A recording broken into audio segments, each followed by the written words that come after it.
For a free consultation, call 888-707-4282. That's 888-707-4282. Or just visit griffinlawdefense.com. Hi, I'm Dr. Jacob Wilco at Knoxville Smiles. Have you ever wanted to improve the look of your smile? We know firsthand what the power of a great smile means to a person's confidence and health. Our team of doctors can provide you with an array of options for helping you achieve your cosmetic goals. From simply moving teeth into a better position, to reversible cosmetic bonding, to full mouth implant-supported dentures. It is our goal to help patients feel good about their appearance while achieving optimal health. Want to learn more? Call us at 865-539-1776 to schedule an evaluation, or visit us online at knoxvillesmiles.com. You're listening to FM 105.7 and AM 1340, WKGN Knoxville, and W289CU Knoxville, Fan Run Radio. WKGN 1340, Go Vols! You're tuned in to East Tennessee's premier sports radio call-in show. This is The Drive.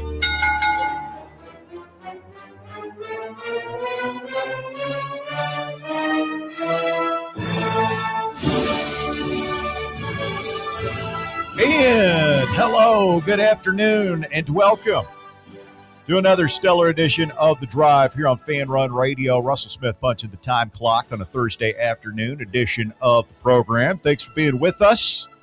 Full house today in the White Claw Hard Seltzer Studios. Walker and Bear both through the glass this afternoon. Are you guys going to be able to get along, coexist peacefully?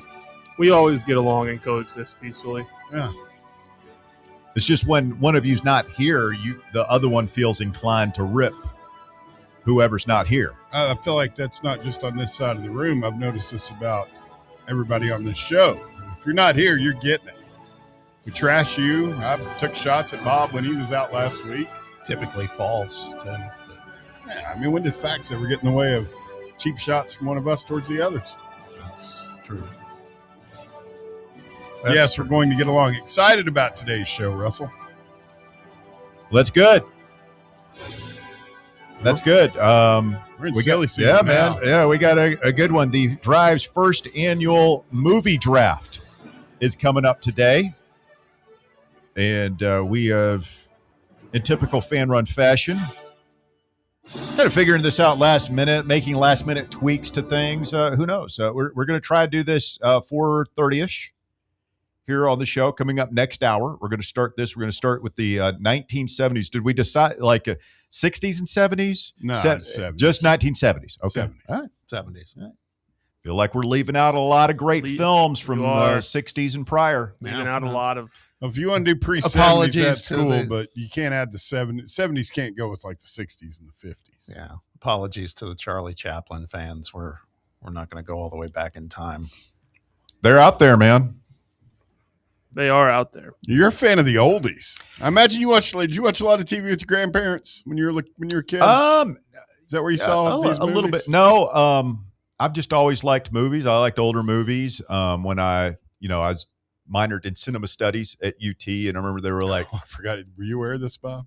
No. We had classes in is it Hodges Library, the big library with all the cube shaped or whatever. You go there and watch movies. There's there's an auditorium in there. It's kind of a movie theater. It's not a big. It's a projection screen, but it's like wooden chairs and stuff in there. But it was a cool class. You go in there and I don't know, it was like history of cinema or something. Like they show you the classics. Like you watched Citizen Kane in there, and we did watch City Lights, Chaplin. That was silent movies are hard. Mm-hmm.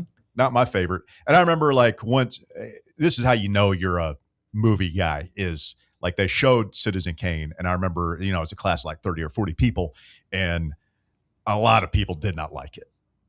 Or just like, oh my God, this is boring. It's terrible. I loved it. I thought it was great. And you're a cinema guy. Yeah. I love me some good movies. Okay.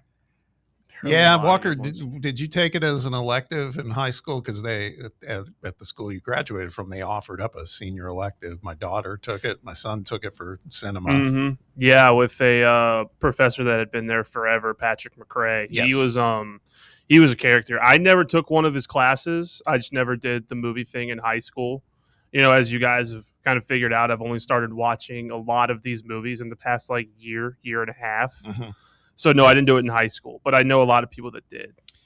Well, it'll be fun, man. I hope the 70s movies aren't too old for the younger crowd, and I hope once we're going to do 70s today, 90s or 80s tomorrow, and then we'll do 90s on Monday, hopefully, and then we'll just combine 2000s since that's going to be interesting. Now, we're going to draft these, right? And then we'll let the audience decide who has the best quartet of movies. We're going to do 4 rounds of this. So we have to decide who gets to go first is the first major issue.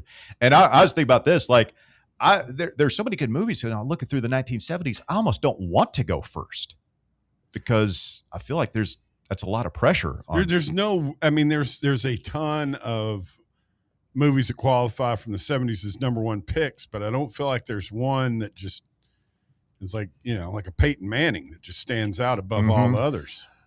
Yeah, but there's like 3 or 4 that are untouchables, and there's everything else. It kind of feels like in the 70s. And keep in mind, we're going to do, because it's an even number, we're going to do a snake draft. Yep. So if you get the 4th pick, you're going to get the 5th pick. So, we are snaking. Oh, okay. Yep. It's a snake draft. Okay. 4 rounds, snake draft.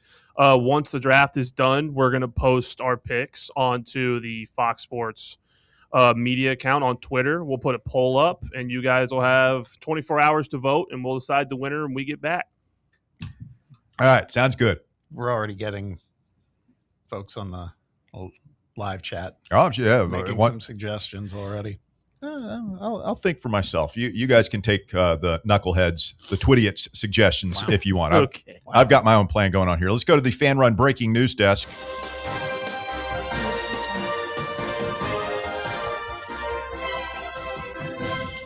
The Knox County Health Department has confirmed there are 2 cases of cyclosporiasis, the explosive diarrhea virus, in the county as of this afternoon. Oh, no.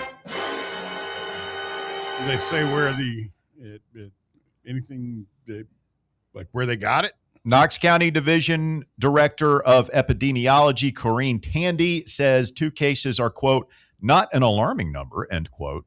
According to health officials, nearly 7,000 cases have been confirmed or are under investigation in 34 states. So the explosive diarrhea epidemic has reached Knox County. It's not good. I got to say, it impacted some decision making for me last night. Really? Yeah. Well, okay. So let's fold this into. Yes. We done over there? I mean, I hope we're done with only 2 cases, but you know how these things work. So, yesterday, if you recall, in the last segment of the show, we were talking about the Olive Garden Pasta Pass, right? And I'm more worried about getting the diarrhea from the Olive Garden pasta than I am random lettuce. This is all interwoven. Okay, so so last night I decided, I don't know, man, I got a wild hair. I was like, I told you that yesterday. I hadn't been to Olive Garden in a decade. Went? We went. Okay. I was like, I don't want to get the pasta pass. You didn't get the season pass? No, it's not even available yet. But I was like, I just want to go back and see what their game was like. And And so we went. And first of all, no, I did not, nor did my wife, partake in the endless salad bowl. Because of the stuff? Yep. We both agreed. We were like, Cycla. Yeah. Yeah. What's funny? Yeah. Grow up, Bear. Come on, man. It's Come on. just bodily functions. It's natural. Everyone does it. It is funny looking at Bear. This is like 5th grade to him. He's just like, they'd be like, There's a couple of them that just timed out perfectly. Mr. Bear, behave yourself. So So we passed on that. Mm-hmm. I mean, it's like, So to why even speak. go to Olive Garden then? I mean, that's The breadstick, and I'm sorry, the breadsticks are still all right, man. They It's That's what you're saying. They're warm all bread, right. a little bit of garlic, a little bit of Yeah. salt. I mean, They what's basted a not to little love? bit. It's good. Yeah, they came out hot, piping hot, so Oh, they were good. But the pasta, I gotta say, I was like, okay, I've had my fill. One time's enough. I don't need to go That was back and enough. Yeah, it wasn't bad, but it was like it wasn't this, the same quality you're used to. The sommelier couldn't recommend a good wine to go with Chianti. No, but I mean, it wasn't like I was sitting there going, "Oh my God, man, I could do this 4 or 5 times a week." So that's how my kids are, man. They love it. They moved to Olive Garden. Yeah, Your kids. Oh yeah, it was all right. It was all right. it's not bad. But again, because of this epidemic that's out there, Steered away from the salad, huh? Yeah, and that's good salad they their got too. salad is delicious, and it looked good. They were serving They it up. do to have some the. people. I would say I'll give them that. They've probably got the most elite salad. Got those Game. olives, and the croutons, fresh Pepperoncinis. tomatoes. When they say, "You want some cheese on that?" and then they whip out that thing, and they're just say when, and you're like, go for it, Hoss. Keep on grinding. Yeah, until it's done. Keep grinding. What? So we did the pasta fagioli soup, which was good. That was Pasta for Joe. good. Bob's Adventures in high class dining. It was The local great. Olive Garden. Did we go to Turkey Creek or Kingston Pike? Kingston Pike. We didn't go. You far. do not put on airs when it comes to. I mean, you'll eat anything from the roller dogs at the Speedway to places true. here in town where you have to have a reservation. He is You aren't gastrointestinally adventurous, if nothing else, Bob Baskerville. Yeah, I try stuff. Now, Coast of All, Try stuff. Coast of All says this virus, whatever you want to call it, is only transmitted to food by fecal contamination. It's why you never eat salad or ice from restaurants. Ice always has mold contamination. I mean, I've been saying no that for a salad, no long ice. time. Like, what's the point in going out to eat if you're not going to have salad or ice? Now that you mentioned that, it's like I had ice in my drink. Well, yeah, I've talked about it 1,000 times. Russ is probably tired of hearing it, but yeah, I watched this Dateline one time, and it's this crazy percentage. People always say, I ate something bad last night. The restaurant gave me food. It wasn't what you ate. It was the ice. Ice will get you. It's not the eye. I mean, it's just people don't keep their ice machines clean. Now, my wife had like a petite version of which is nice. They do that little like half orders too of their lasagna, and it had, I think, sausage in it. You didn't take the tour of Italy? That's always a good one. I used to be a big You get the lasagna, a little chicken parm, and maybe some fettuccine Alfredo. Either that, or if you're like me, you just figure out, game the system. You go double lasagna, chicken parm. Can you do that? Yeah, you could if you were. I had back in some the day. I don't Got know some if nice microwave lasagna there. I gotta be honest. Stouffer's. I had some plate regret last night. Regret? Well, once I saw it come in, what I ordered, because I look on the menu and it's that whole, story as old as time, man. What it looks like on the menu is rarely how it looks when it comes. I mean, you to being a former Hollywood guy, I figured you'd understand how they do those pictures in the commercials, man. Bob is really not food. upset that his meal at the Olive Garden did not live up to his You couldn't huge see the expectations. strings of mozzarella being pulled. Yeah. He thought there was going to be some guy back there Where's the in like the cheese chef wheel? hat with a little twirly mustache, cooking everything up, like tasting it with the wooden spoon. Mwah, magnifico. He didn't realize it's some schlep like Walker back there throwing something in a 20-something-year-old. microwave. Yeah. Would you think somebody's 80-year-old Nona was back there just making it up? You got the wooden Some roller little up there. old Italian lady. But there were some things like appetizers and stuff that I was like, man, I would have gotten that if I knew. Calamari? If I knew that my main course was going to come looking like this, I would have just bagged it and gotten a You like nice calamari? appetizer. That's tough. I like calamari. Calamari is the best. It's very, very good. It's so good. I mean, it's not my first choice, but no, I don't like it. I was like, I try- I think of any appetizer, it is my first choice. I try to pass Calamari. on the tentacles. Yeah.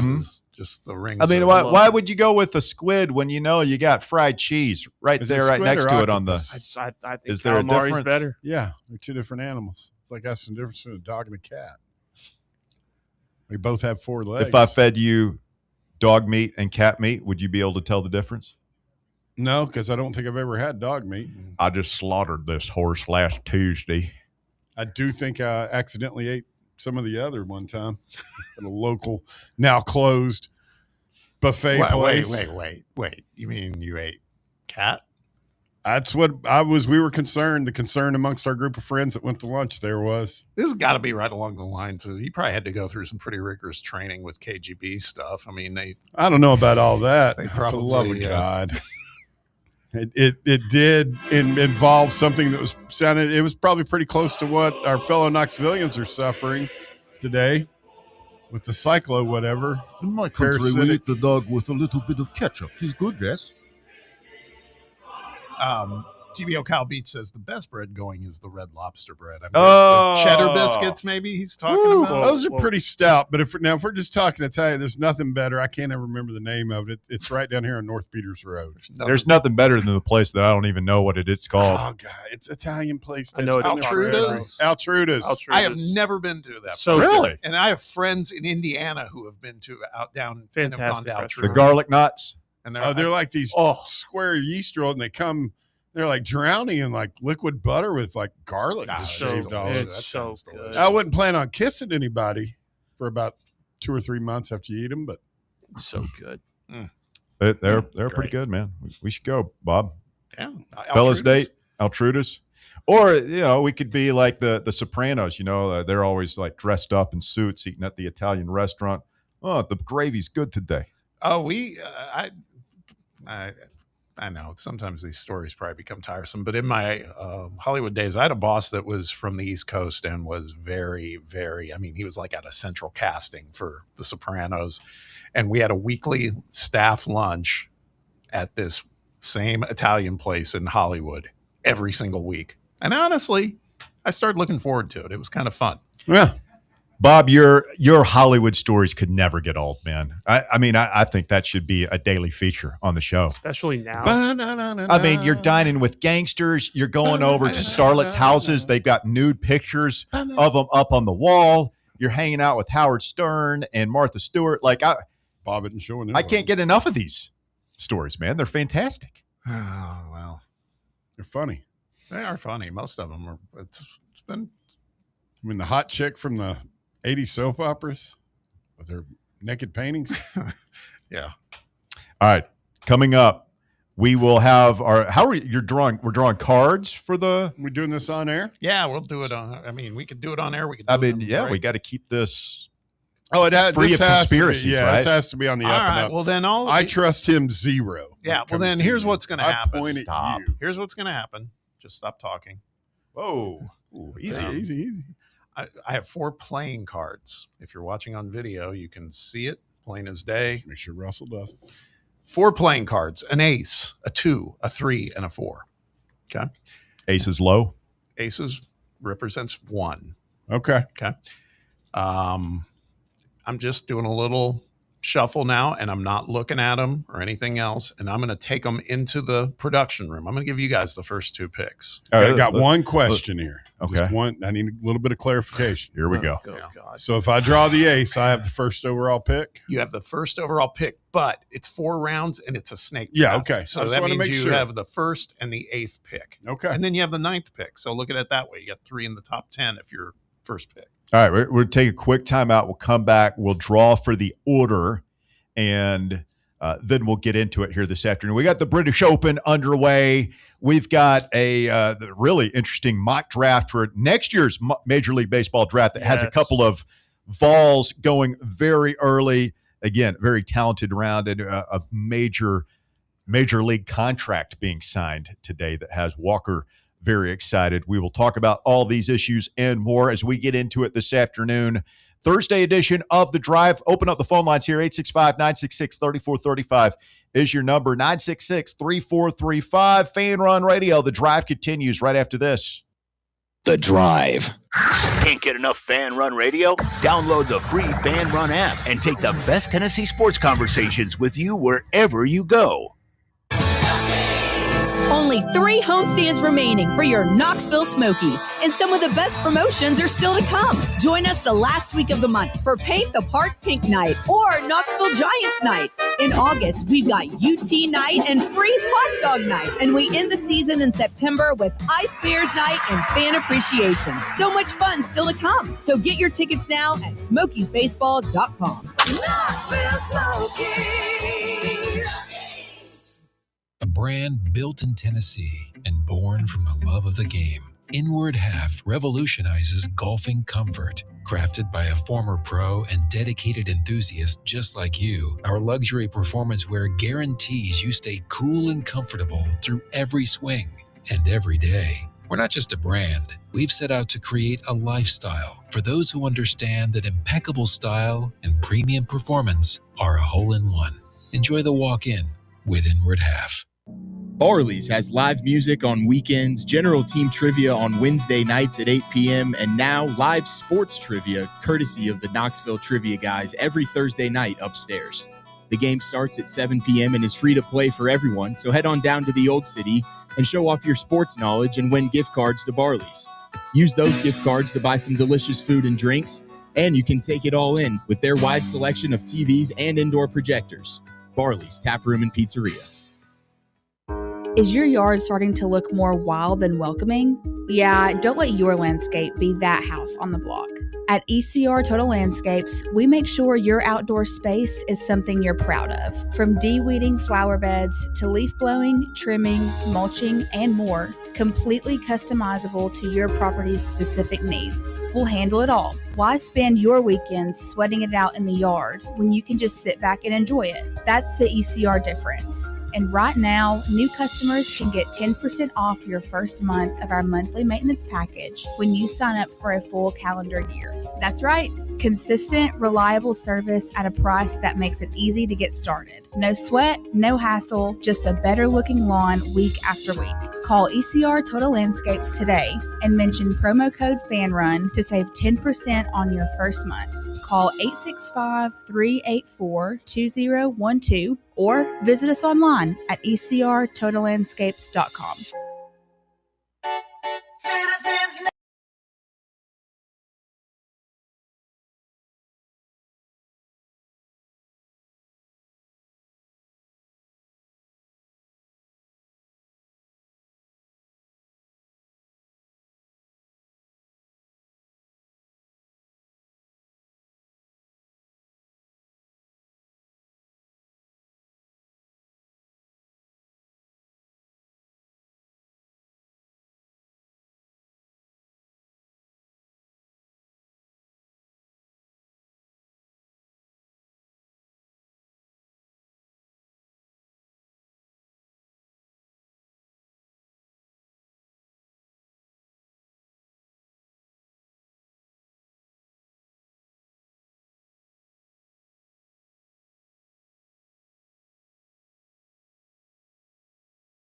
Early in the show, but I do have to ask the question: who do we think this new chatter Bersovich is? I don't know. He goes across. I've noticed him across multiple shows, like us. Bersovich, like he chimes in on the playbook and talks sports. Tony, all pretty much all. You should be proud. You've got a parody account impersonating you, not just on this show, across other channels. Yeah. Some guy's developing his online persona based on you. Yeah. And Bersovich isn't too bad. It's funny. It looks like a picture. Has he got? It's one. Don't act like it's one of those ones you AI'd of me wearing. I didn't do this. No, this is not me. It's like you wearing some sort of Soviet, like one of those head kebab thingies. I don't know. Yeah. Like George had in that episode of Seinfeld, the hat. The rat hat. I feel like Tony's show is the genesis for a lot of these names. I mean, one of the great ones on Tony's show is W. Lynn's Breath is the name of one of the lists. Yeah, because Tony Basilio is always, he's always promoted a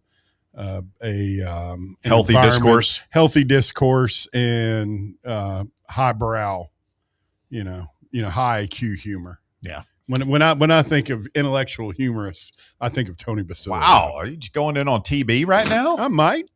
I've known the guy for 40 years. Just letting the chopper spray, huh? Yeah, a little bit. I don't like how he treats Bino sometimes, to tell you the truth. Okay. All right. Well, going to be one of those days, huh? All right, let's go ahead and get this draft out of the way and so we can get into a sports topic or two. Yes. All right, so low, you want to be lower. Like you want the ace is the one. That's the first pick. Okay, I got it. I've got, like I said, 4 cards, shuffling them now, not Uh-huh. looking at them face down. I'm going to have you each draw a card. I draw first. Now I'm going over to our production guys. What's up with the eyebrow? No, I want them to draw first. Now here's you draw No, he's going over there. I'm coming in there. And I will come in, you'll draw your card, and you can look at it, of course, but I don't want you talking about your number till I get back in here on mic and we go through the order. All right. And Why that's not? it. Just let him say. No, Hey, this is Bob's. Hey, just back off, okay? Bob's put a lot of work into this, Russ. When the guy draws the envelope in the NBA draft, you open it immediately, don't you? I'm not saying you can't look at it. I'm saying for Have the those things sake been of, in the freezer, Bob? Huh? One of those cards been in the No, freezer? no. Why would this that is all on the up and up. Why would that matter? Help me out. Don't ask any questions. Just accept Talk it. to me You'll like be I'm better off. Talk to me like I'm 5 years old. Why would that matter? The card in the freezer. Because Russ would pick the cold one. Oh, well, he's not going to get to. You guys are here. I come. Okay. All right. All right. I'll leave the play-by-play to Russell. I still just. You don't feel good about this? I just head on a swivel anytime you're concerned. Bob Baskerville has left the room. He is entering the auxiliary studio here at Fan Run Central in the White Claw Hard Seltzer studio. So Bears picking first. You good?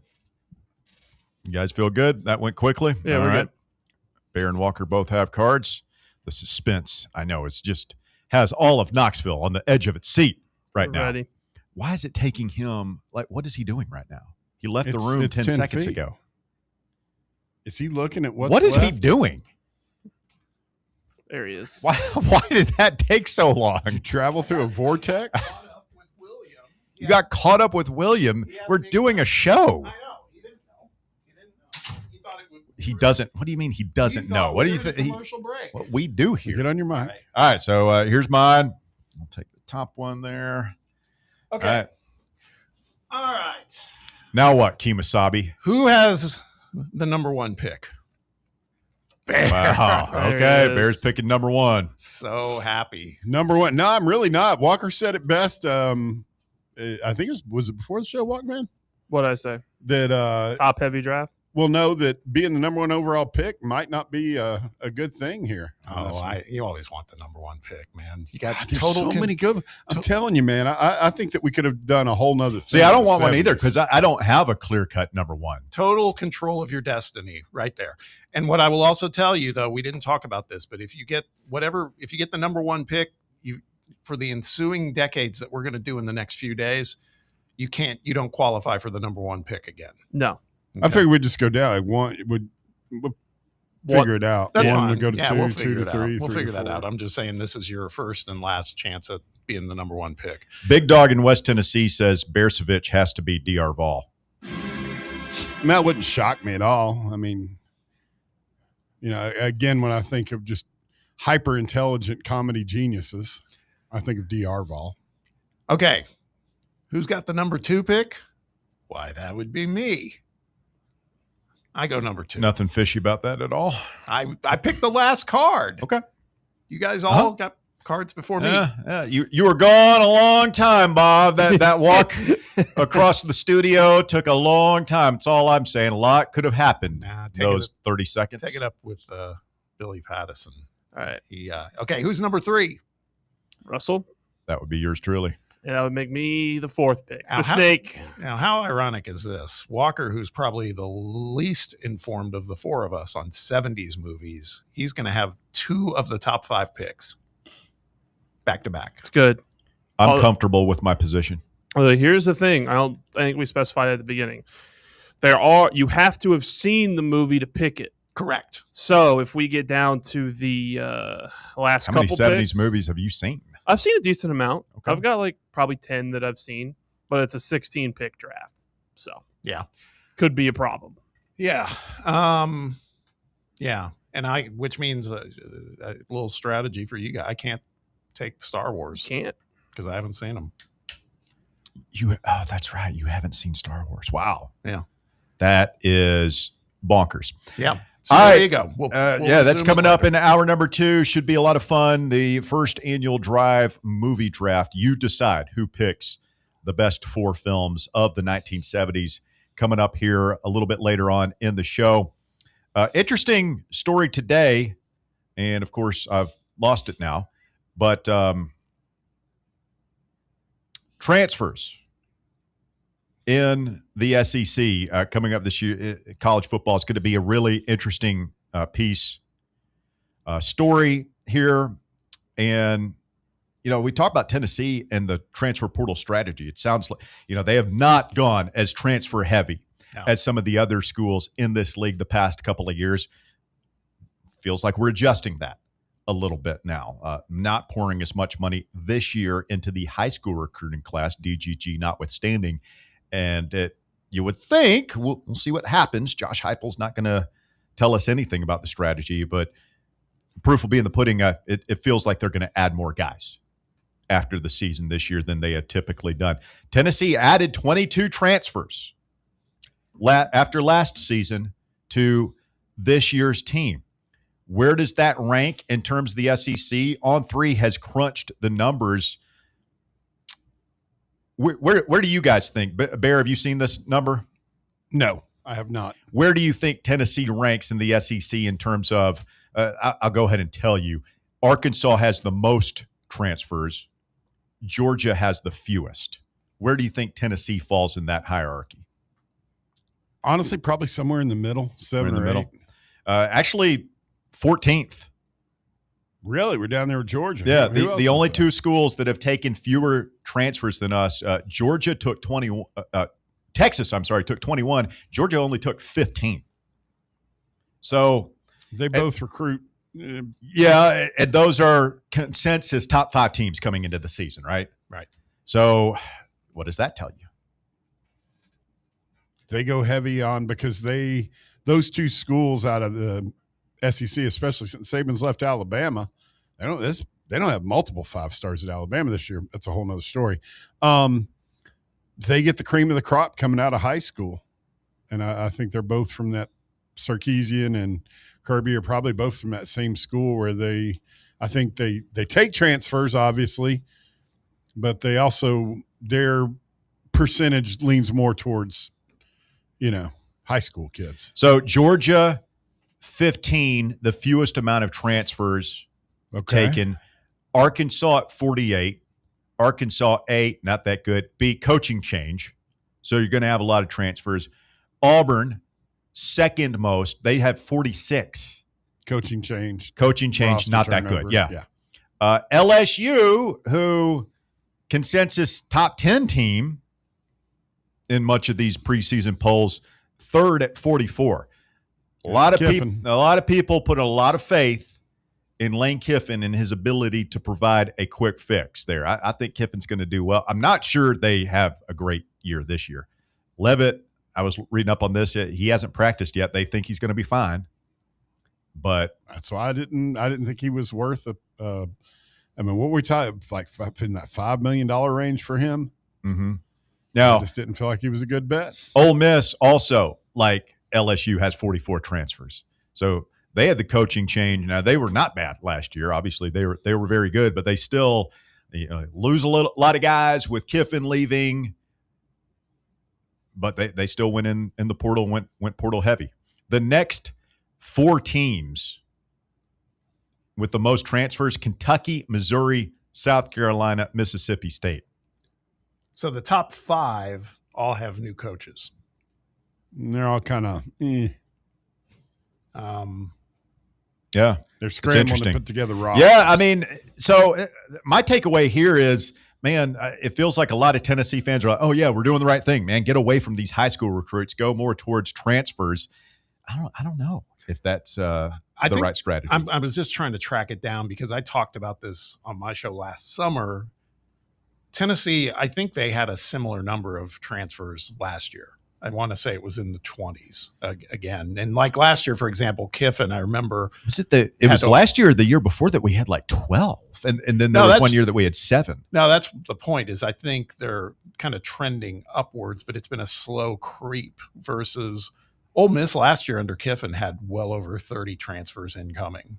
So I mean, that's kind of been Ole Miss's game, clearly, whether it's Kiffin or Pete Golding. Well, I mean, who do you want to be? Ole Miss has been good, right? Sure. But who would you rather be, like them or Texas and Georgia, who are not taking a lot of transfers? I'd rather be like Indiana, whatever they did. But no, I'd say probably more like Texas and Georgia, because again, you would think that reinforces is that you've got I will say this, it feels like Georgia's talent quotient's different than ours. I've been saying that for years. I mean, they have more. And well, I just think that we as fans have been burned so badly by Nico. Well, mostly Nico. Coleman was a transfer, which is interesting. But Boo Carter, you throw him on there.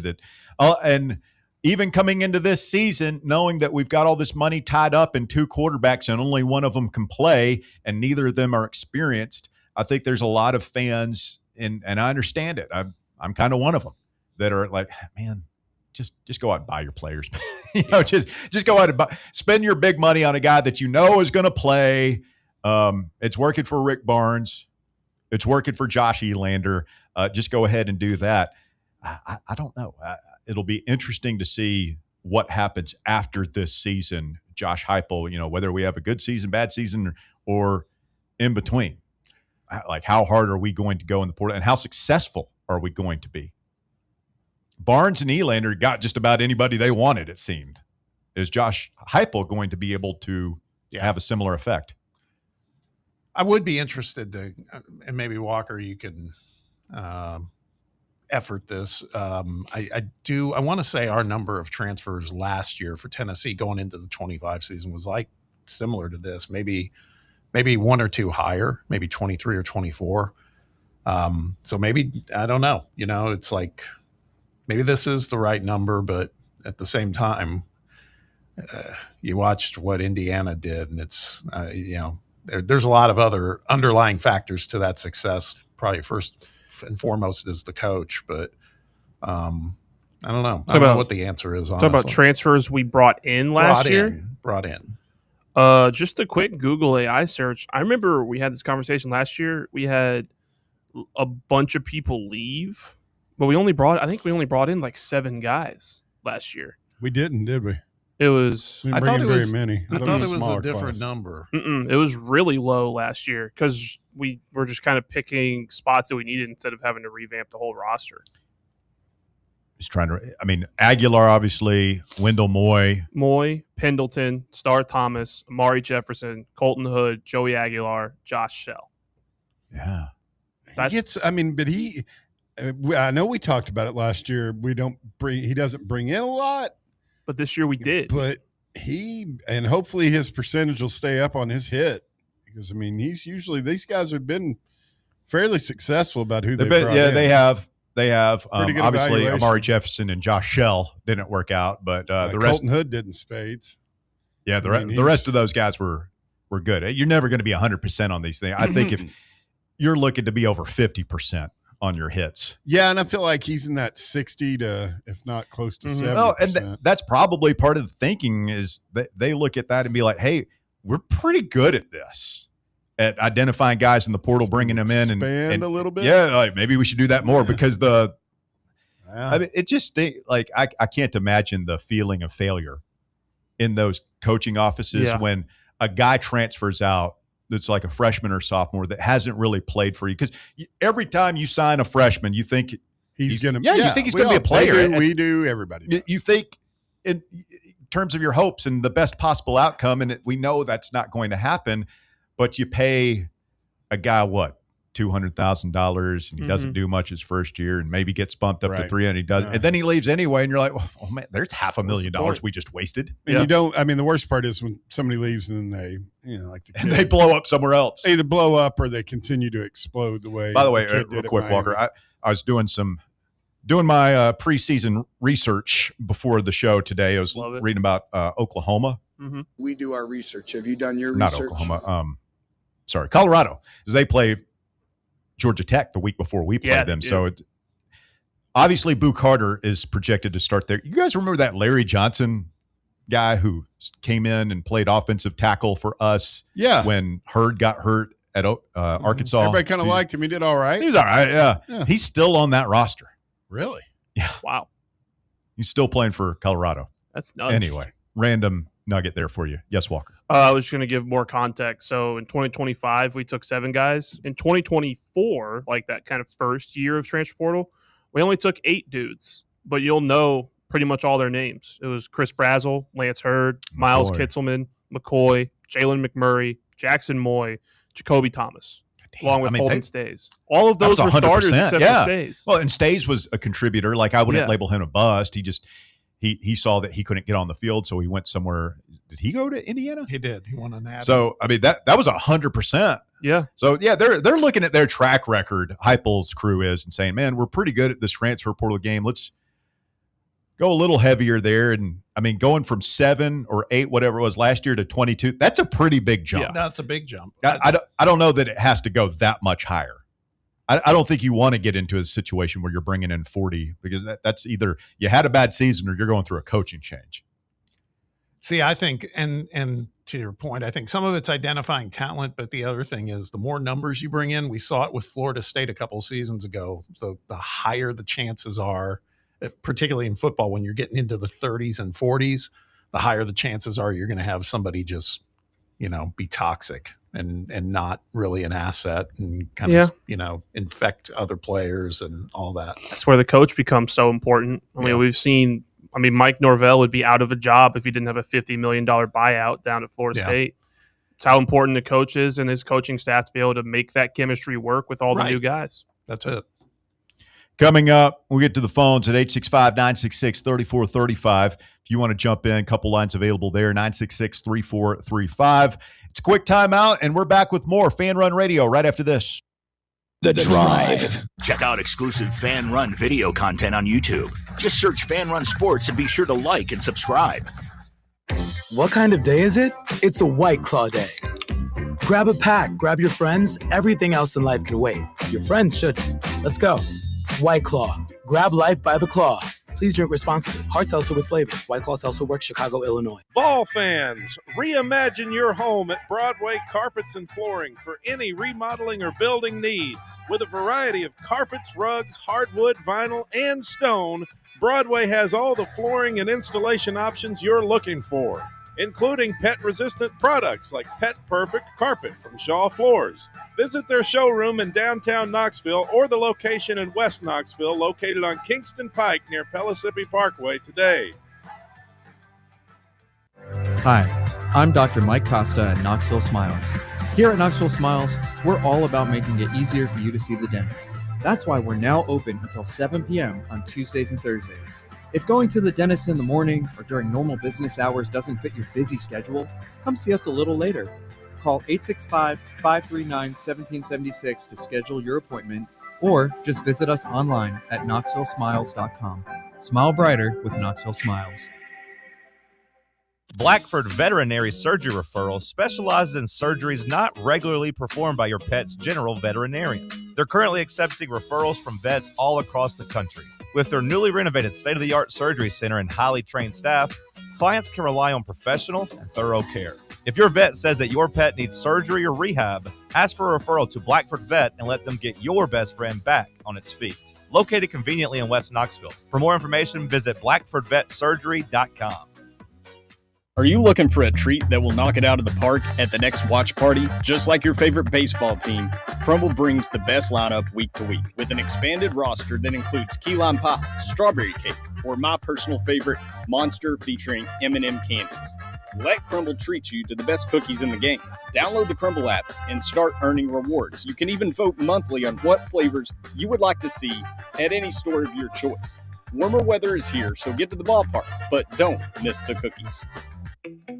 Welcome to Axle Logistics, where excellence isn't just a goal, it's an energy. As a leading third-party logistics company, Axle is powered by an award-winning culture built on a work hard, play hard mentality. Here, the drive for success is contagious and hard work never goes unnoticed. Whether you're just starting out or looking to level up, Axle Logistics is the place to launch your career. Join us and take your ambition to the stars. To learn more, visit axlelogistics.com.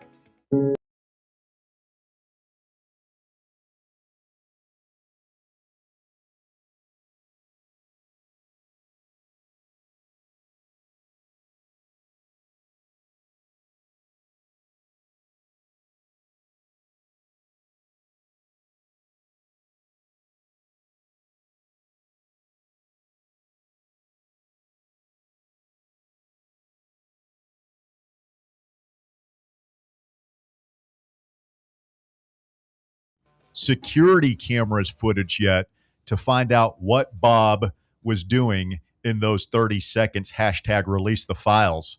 See, this is why whenever we have any sort of competition contest on this show, we haven't even started yet, and it's already devolved into accusations of bribery, match fixing, and just that's why we can't have nice things, Bob. What exactly would I have done? That's the out in the hallway. Great question. I don't know. We don't know what you did. I'm saying no. I know what I did. I'm saying what could I have done that would have been like nefarious and probably nothing. That's not the point, Bob. Yeah, it's just the mere chance. The chance, hint of impropriety is enough for our audience and quite frankly for us as well. I don't know if you've noticed this about us, but at times we're immature. Well, it's that, but there's no trust.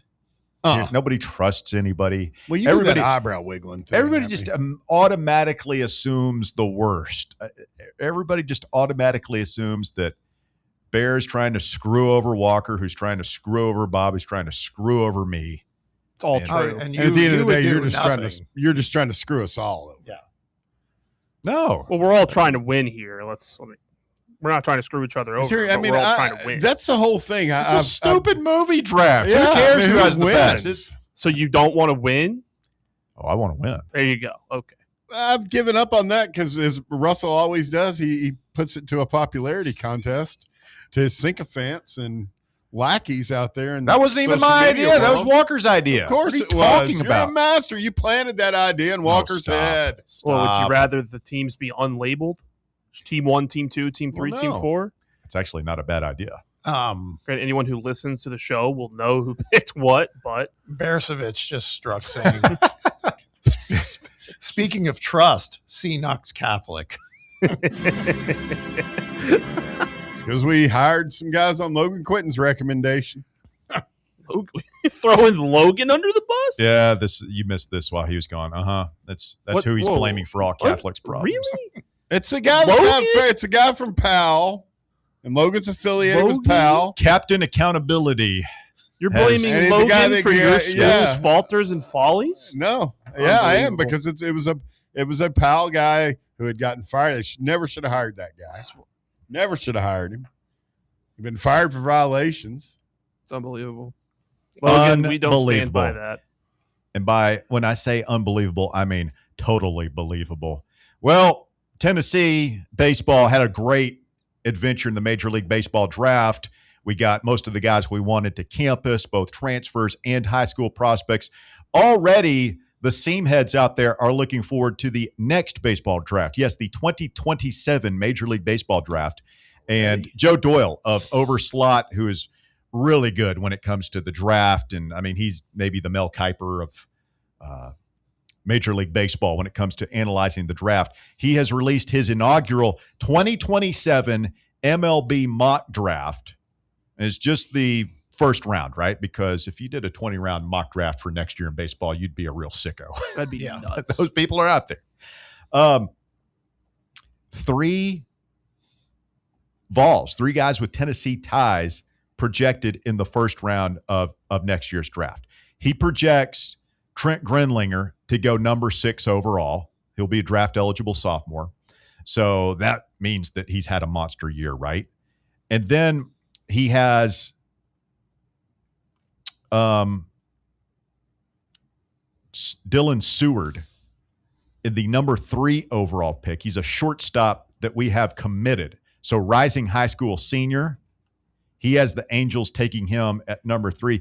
If that's true, this kid likely never makes it to campus. No, no way. But it's still cool to have your name next to a guy who's taken that highly, right? Who was it this year? Our number 1 overall, was it Condon? Yes.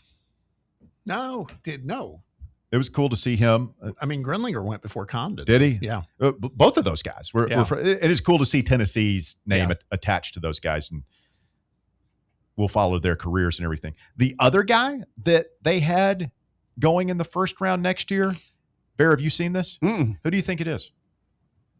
First round next year? Mm-hmm.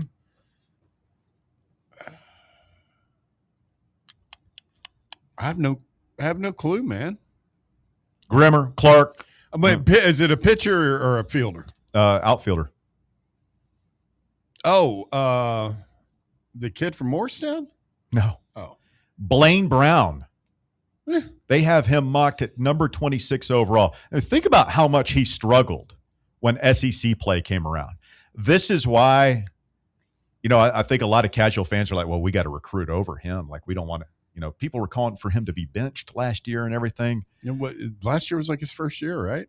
With us? Yes. So he came from Rice. Right. And so he, if he is drafted in the first round next year, that means he had a monster season, right? Yeah. And if he has a monster season, that means we have a monster season. So I found that mock draft just incredibly exciting to think about how good those three might be. Those two specifically, assuming we don't get the Seward kid. Well, I mean, that just goes back to, people wanting him benched or wanting him recruited over. Nobody has any patience at all anymore. It just goes, I feel like it goes back to the whole instant gratification thing. And, who's to say that now that he's been in the SEC for a year and seen SEC level pitching that he's not ready to kill it next year? Yeah. No, I kind of think he does, man. We talk about that second year jump all the time, right? And it happens in every sport, Russ. We saw Blake Burke is the classic example of a guy who went through a sophomore slump and then had a monster year as a junior, became a first-round pick, all-conference player, all those things. We've got a couple of guys. I know it's not his second – this is his third year. He's on the Blake Burke trajectory in Levi Clark. I'm expecting big things out of him. Grimmer coming back after a full year as a starter in this league. Blaine Brown absolutely can be one of those guys. And then you add in all the high-impact transfers, Hanoyan, Ramirez, Sanders that we've added. And I'll say this too, man. I saw somebody, I can't find it right now, but somebody earlier in the chat was talking about online chatter that Reese Chapman might be suing for another year of eligibility. And boy, he's on that Joey Aguilar 6-7 year plan, right? But I'd take him. I would definitely take him. Well, yeah. Ultimate culture guy. Well, he was on the 2014. Yes. He's pretty solid. Like he and Stone Lawless are the only links to that 2024 team. And if you can bring them back, and I remember he took a big jump when you go back and look at his numbers this year. Like he can still continue to improve. It's interesting. I mean, he hasn't signed anywhere yet. He was not drafted, but that means he can sign with whoever he wants to go play professional baseball. If you're him, you really want to ride single A buses or whatever's below that, when you can just come back, work on your graduate degree and live in the lap of luxury over there. You mentioned Blake Burke a few minutes ago, and it took me back to our show last week when we had him on down at Covenant Health Park. He's a big boy, stating the obvious. And then I saw over that weekend that he reached the 2020 home run stolen base mile marker. Yeah. That guy's stolen 20 bases. Well, he stole 14 I think he was our leading base stealer on the 2014. And it was always, no insult intended, but it was always kind of funny because he's chugging. He's a freight train, dude. If you're no way you're a catcher, you're getting an in front athlete, of that man. guy. It's funny, like guys who can carry a couple of extra pounds, but they're underneath that, they're still an athlete. Yeah. They're just fast naturally. He's an elite athlete for sure. Blake is an interesting guy because when you watch him on film, and there are all these clips of every time he hits a home run, I see it on Twitter, and you watch him on TV, and he looks a little too big. Like He's kind of a throwback. Like you shouldn't be that big. Like the days of Cecil Fielder and John Kruk should be over. Like you really shouldn't be that big in 2026. And he's got one of those bodies. But I sat next to him for that interview. Like he comes in person last week. He doesn't look that big in person. Have you seen Daniel Vogelbach? Well, yeah, he's the last of a dying breed. I mean, he looks like true beer league softball guy. I mean, I don't even know if he's on a team this year, but that guy he's heavy. There are a couple of guys. Rowdy Tellez, yeah, big guy. But Tennessee has had some guys that look like I remember you telling me when it was at Joyce and Beck, you cut a commercial with them or something, and oh yeah, and you were like, I remember you telling us after you met him, like, Ben Joyce was just huge, man. Like just not. I'll like make a it weird here defensive for a end. second, but like he came over to the house, we were recording some ads and stuff, and he was in shorts and like, I mean, his thighs. Really good. I don't doubt it. I mean, definition big, creepy, juicy. Big thigh, like he's the thunder big thighs. base. Yeah, he's Russell trunk. likes big bottoms. On women and athletes. Yeah. Oh wow. A man who knows what he likes. But I mean, Jordan Beck was built like an NFL defense or a tight end or a defensive end. I mean, but yeah, Blake Burke's just kind of a everyman. He's got big old arms and shoulders. The Brewers go ahead and trade him if they're not going to move him up.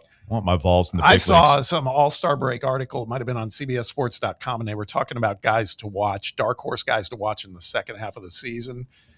And we talked about this when the Brewers came up. They talked about Andrew Fisher, not about Blake Burke, because there's a vacancy at third base right now for them. There's not at first. That's the No, I problem. know. They They're drafted loaded. really well Yeah. They've got a lot of really good first basemen in front of him. Well, speaking of former Vols, big news for a very familiar name today in Major League Baseball, signing a monster contract over $100 million. Walker will let us know who that is when we continue the top four at 4. Then it's the first annual Fan Run Movie Draft coming up in hour number 2. Don't touch that dial. The drive continues after this. The Drive. Fan Run Radio, the flagship station for Tennessee fans. This ain't no wishy-washy, limp-wristed, kale-eating, half-ass sports radio station. We're your in-your-face, truth-telling, say it loud, flag-waving, face-painting, hardcore, bring the noise, causing a ruckus, don't give a damn sports station. Sports talk that doesn't just hang up and listen. For the fans. This is Fan Run Radio. Get some.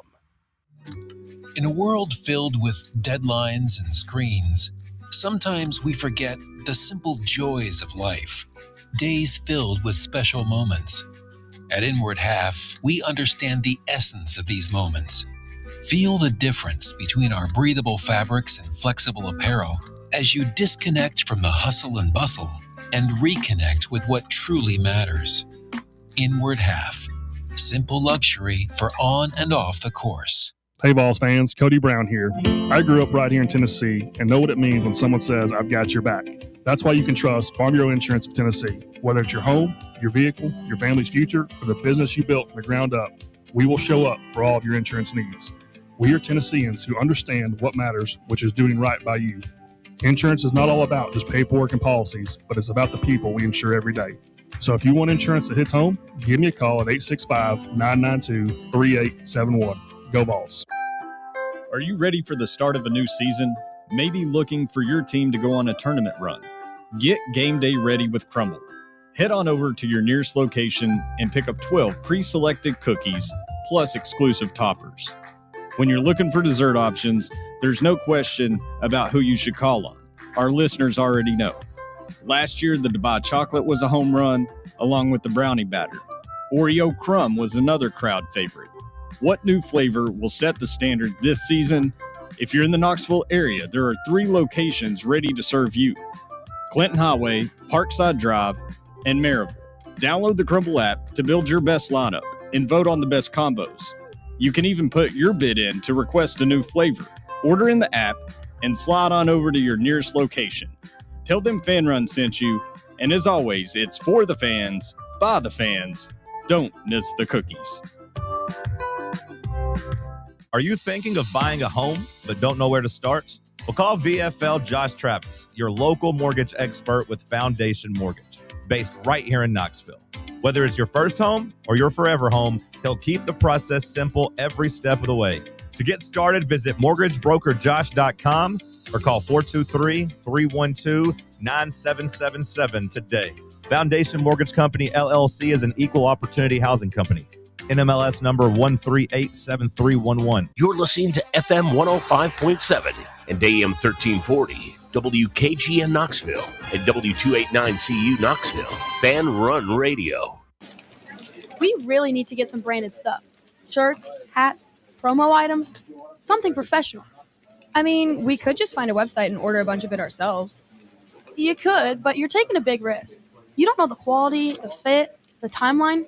It's a roll of the dice. Yeah, I guess. But isn't that how everyone does it now? Not the ones who actually care about how their brand looks. Look, if we're putting our name on it, it needs to be done right. We need SM Athletics. SM Athletics? Yeah, they specialize in working with businesses like ours. Apparel, hats, promo gear, but real, customized stuff. They actually care if it turns out right. Probably a lot better than getting stuck with 100 t-shirts with crooked logos. Exactly. Plus, they'll walk you through everything. Sizing, colors, material, so it matches the image we're trying to build. Makes sense. What's the name again? SM Athletics. Trust me, if you want to look like a real company, not a flea market stand, this is the move.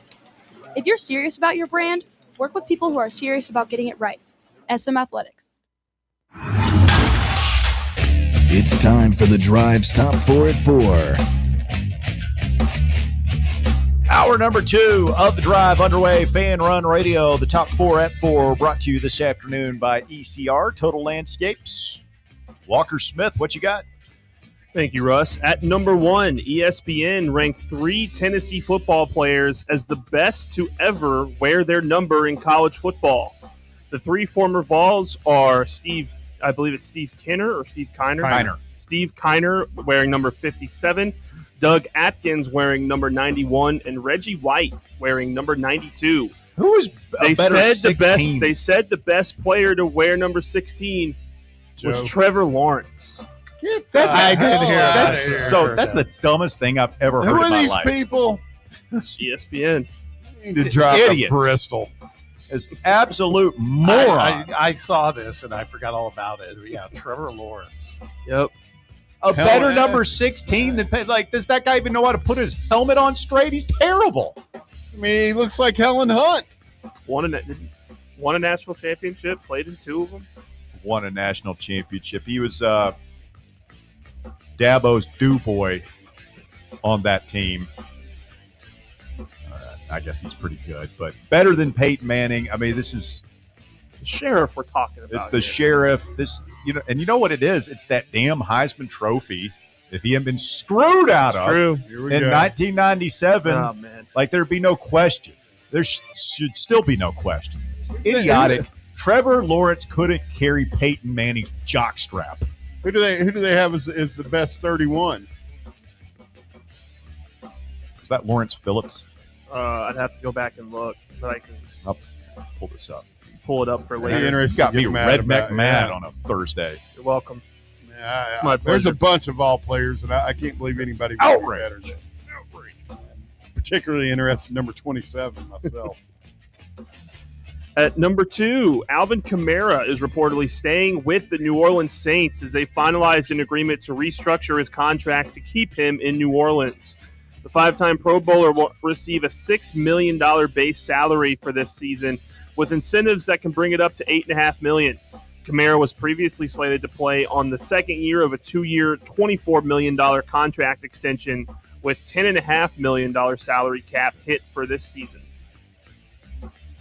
I can't picture him with another team. I can't honestly. I think it's good for the Saints. Is he still good? It felt like maybe career's starting to wind down a little bit. I think part of it was the Saints are so bad. Good. But last year it felt like now that Chuck is he's the guy. He's QB1. It Well, felt like they were starting to hit a stride a little. Well, they've kind of recruited over him a little bit. He's probably going to be Travis Etienne's backup this year, which is a pretty good backup to have, and it'll help him because the thing about Kamara is just hasn't been able to stay healthy the last few years in the NFL. So maybe being secondary to Travis Etienne down there will be pretty good for him. I still say he was the master, still is, of that. When you get low to the ground and put your hand, like the running back puts his hand down so he's not all the way down and can kind of 3-point stance, keep it balanced. Yeah, when he's got the ball. He does that. He did and does have incredible balance. Yeah, that was his whole thing. His workouts were insane. This stuff was awesome. Love AK. At number 3, we have one MLB game tonight to start the second half of the season. The Mets head to Philadelphia to take on the Phillies at 7 p.m. on ESPN. Elsewhere, the Reds locked up rising star pitcher and former Vol Chase Burns to a 7-year, $105 million deal. He's worth it. He's so good. He is good. So good. It's just one of those. It's one of those situations where you can't really even be mad at him because he left and we won the national championship anyway. Hey, it worked out great for him. It worked out great for us. So I can be happy for him. I don't hold a grudge the way you might against other players that left you in a huff. And he left in a huff, man. His You think feelings it did, were but hurt. I mean, I think there were a little bit, but I remember him in an interview. I mean, he never, it never got ugly. He just said it basically, it was just kind of a business decision. And He's handled it like a pro, but there's he clearly was upset about the way he was treated in 2023, being moved to the bullpen, and had a bit of a chip on his shoulder, which is fine. I mean, he's a competitor, and obviously there's no love lost there. They had when they played the Giants this year, and they asked him about it. He's like, "No, I ain't said hi." No, haven't said hi to Tony. He's like, "No, haven't said hi to Tony." What's crazy is it's kind of where the NL Central is. Walker, you know this. I mean, he's probably the third best pitcher in the division behind Mizzo and Skeens right now. Miz and Skeens, and then probably Chase Burns. Yeah. It's just it went from a division that was really bad to now it's just really good, which is very annoying. He's got an 11-1 record. I was going to say he's having a fantastic season. He's amazing, and it's. I mean, I know record, like we don't put as much stock in pitching records and win totals and all that stuff anymore, but it's impressive. Yeah. Especially for a team that's under 500. Yeah, exactly.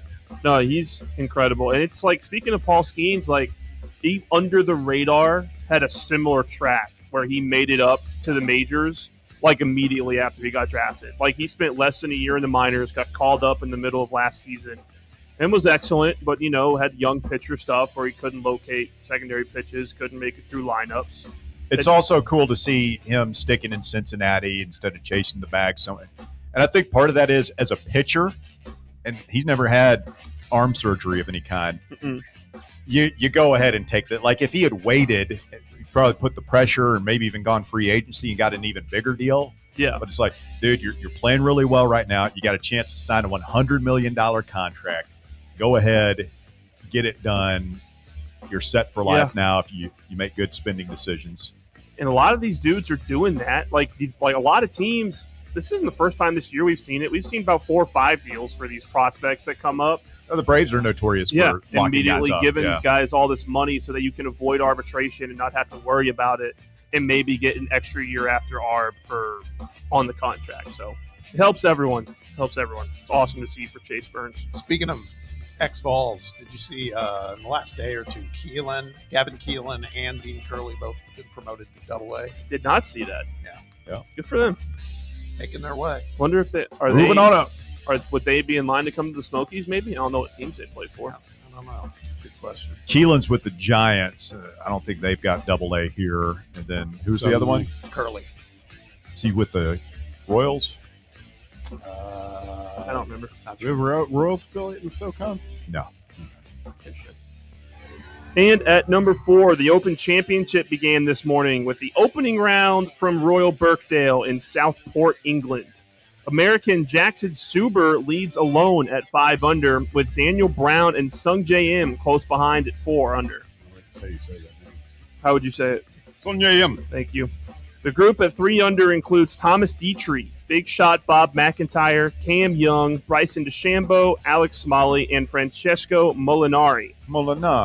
Scotty Scheffler, the favorite, sits at 2 under, just behind that group, and Rory McIlroy had a rough day and sits at 3 over after round 1. Yeah, some big names. Rory Fitzpatrick's +2, Justin Rose +5. Yeah, it's a links course, correct? And the weather is beautiful. Oh, it's the key phrase going around is this course is burnt out. Yeah, like you got guys hitting irons 300 yards because like there's just no softness on the ground. I don't know how I feel about it. When I think of the British Open, I think of gray skies, wind, rain, miserable wind. Conditions.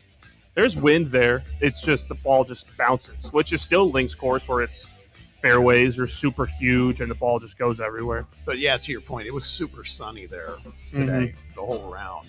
Beautiful day. Yeah. Beautiful job, Walker. Thank you. That is the top 4 at 4, brought to you by ECR Total Landscapes. If you are doing some yard work and you don't want to be doing yard work, you want somebody else to do your yard work, you want somebody else to mow the grass, de-weed the flower beds, do all the trimming, edging, leaf blowing, mulching, all the things that go into a really nice looking yard, then might I humbly suggest that you call my friends at ECR Total Landscapes. I've had them out to my property to do some work a couple of times the past year or so, and they always do a great job. Reliable service, great results, more free time for you. That's what you get with ECR Total Landscapes. You can give them a call today at 865-384-2012 or just go online to ecrtotallandscapes.com. Yeah, I found this list of the best players. And this is how you know we got to be getting close to football season. When we're doing an ESPN article of the best player to wear every jersey number, yeah, we've ran out of content officially. SEC Media Days can't get here next week quick enough. But, yeah, I mean, Trevor Lawrence over Peyton Manning. And then Peyton wasn't even the first guy listed when they mentioned 3 others. Gary Beban. Who? Of UCLA. Beban. I thought it was Beban. I don't think so. He was the first Heisman Trophy winner, right? Yes. And then, Bears, watch this. Chris Winkie of Florida State. Oh, get the hell out of here. Well, what, he let these guys, did he take his Heisman Trophy up there and let him touch it? God, I wish he'd played in that Fiesta Bowl. We would have whipped his tail. Quick trivia question. Russ will probably know it. I want you to answer it, Bear. The name of the quarterback who replaced him in the Fiesta Bowl for Florida State. Oh, God, what was that guy's name? Oh, here come the rooster. You're going to say it, and I'm going to be kick my side. I can't. Marcus Outson. That's it. Outson. The rooster. How who do you think of when you think of the number 17? We think of T. Martin, but college football at large. 17? I really don't. None come. Charlie Ward? Probably, yeah. Others include Don Meredith of SMU, Phillip Rivers from NC State, and Tennessee's Bobby Dodd. Bobby Dodd is number 17? A little curveball there, huh? You thought I was going to say T. You see what I did there? Who do you think of number 18? Anybody? I'm so bad with sports. Yeah, numbers. me too. I got you. Archie Manning. Okay. Jason White, Marvin Harrison Jr., and Roman Gabriel were also number 18. Where'd Roman Gabriel play? NC State. Really? Yeah. Number 19, Eric Dickerson. That was a good one. That's kind of hard to argue. Number 15, anybody? Juwan Jennings. I don't know. Tim Tebow. Oh, yeah. Man, Eric Dickerson used to look like a cyborg or something out there when he played in college. Yeah, his rec specs. Yeah. He had the cowboy collar too, as I recall. Big shoulder pads. Number 14. Joe Montana. Ty Berry or Ty Detmer. No. Eric Berry was one of the others on there. Vinny Testaverde, Sam Bradford. Testaverde. Number 13. Caleb Williams. Are you kidding me? And that's a tough one. They chose Caleb Williams over Tua Tagovailoa, Gino Torretta, and Dan Marino. Wow. They gave no love for former member of the Drive, Terry Fair. Caleb Williams. That's absolutely ridiculous. Missed out there. Do they have 19 on there? Absolutely ridiculous. What number? 19. Yeah, Dickerson. Oh, Dickerson. Mm-hmm. Was Bernie Kosar in the 19? He is not listed here. Rashawn Salam, Brock Bowers, and Keenan Reynolds. I don't remember Keenan Reynolds. Navy. I do remember him for some reason. Number 12 is Travis Hunter. Number 11, LeVar Arrington. Okay. Joey Kent. Number 10, any guess on number 10? It's a pretty famous recent one. Tyler Bray. He was number 8. Vince Young. Okay. God, I don't remember. He beat out Robert Griffin III, Troy Smith, and Steve Slayton. From West Virginia? Yes. Number 9, another recent quarterback, McCarthy? Joe Burrow. Joe Burrow. Yeah. Burrow. Also, number 9's famous number 9's Peter Warrick, Steve McNair, and Bryce Young. My quarterback. Well, I'll tell you that I don't remember Peter Warrick doing a whole lot out there in the desert. Not after David Leverton tackled him, our punter. He did lay him out. Number 8, Davey O'Brien at TCU. Number 7, who's number 7? Jimmy Streeter. John Elway. John Elway is in the other mentions, along with Byron Leftwich and Patrick Peterson. But number 7 is Michael Vick. Yeah, it's kind of hard to argue with Vick. Number 6, Baker Mayfield. He was great. Number 1 pick in the draft. Number 5, Darren McFadden. Really? Okay. I don't get this one because the other number 5s here are LaDainian Tomlinson, who's Christian McCaffrey, and Reggie Bush, who is one of the best college football players I've ever seen. I don't know how. McFadden was fantastic. I don't know how. He wasn't Reggie Bush. Number 4, Deshaun Watson. Yeah, that's about right. Number 3, Carson Palmer. Number 2, prime time. Who else is on that one? Cam Newton, Charles Woodson, and Derrick Henry. I'd probably give it to Henry. Number 1 is Larry Fitzgerald. It's kind of hard to over argue with Kyler that. Murray, Jamar Chase, and Anthony Carter. What about 22? Scan back. Who do you have? Doug Flutie. Doug Flutie it is. Over Emmitt Smith, John Capoletti of Penn State, and Mark Ingram. Won the Heisman Trophy, John Capoletti. His little brother Joey died of leukemia. You remember that movie? Yeah, Brian's song. No, that it was something. that was For, Brian it was called Piccolo. something Brian for Piccolo. Joey. Something for Joey. Well, it would right. make you sob, man. When you're a little kid, this guy is running back at Penn State, won the Heisman Trophy. His little brother. Number 27 was Eddie George. Oh yeah, Al Wilson. Eddie George. Al Wilson doesn't even get a mention on the 3 others. That's disgusting. Joe Bellino, Benny Blades, and Terrell Buckley. They don't even give Al Wilson, one of the greatest middle linebackers in the history of college football, a sniff. What about 37? Who do you have in mind? Well, I'm wondering if Peerless Price is somewhere Ah. on the list. Doak Walker is number 37. Also receiving votes, Sean Alexander, John Pingle, The hell's that? Oh, yeah. Michigan State, and Tommy Casanova. Wow. LSU. Wasn't he one of the Chinese bandits? Tommy Casanova. I just remember he played for the Bengals in the NFL. Yeah, Number 31. You're thinking Jamal. He doesn't even get a lit. You got Paul Posluszny, Will Anderson from Alabama, and Dre Bly, but they recognize Vic Janowitz, halfback at Ohio State from 49 to 51. Okay. What was Constantine Ritzman's number? Hold on, he was 6. Oh, was I it? remember he was I knew- number I knew It 6. was a single digit. Why I remember that, I have no idea. Any others going once? Going twice? I think there's some 16 and 13 really stand out to me as just travesties. Outrages? Yeah. Maybe I'm taking it personal. You're taking business very personal, Bear. Speaking of that, 1970s movie draft coming up next. Very exciting stuff. Who will pick the best quartet of films from the decade of the 1970s? Stay tuned. The drive continues. It's Fan Run Radio. We're back with more right after this. The Drive. Big Orange Country's home for sports. This is Fan Run Radio. Only 3 homestands remaining for your Knoxville Smokies, and some of the best promotions are still to come. Join us the last week of the month for Paint the Park Pink Night or Knoxville Giants Night. In August, we've got UT Night and free hot dog night, and we end the season in September with Ice Bears Night and Fan Appreciation. So much fun still to come. So get your tickets now at SmokiesBaseball.com. Knoxville Smokies. Is your yard starting to look more wild than welcoming? Yeah, don't let your landscape be that house on the block.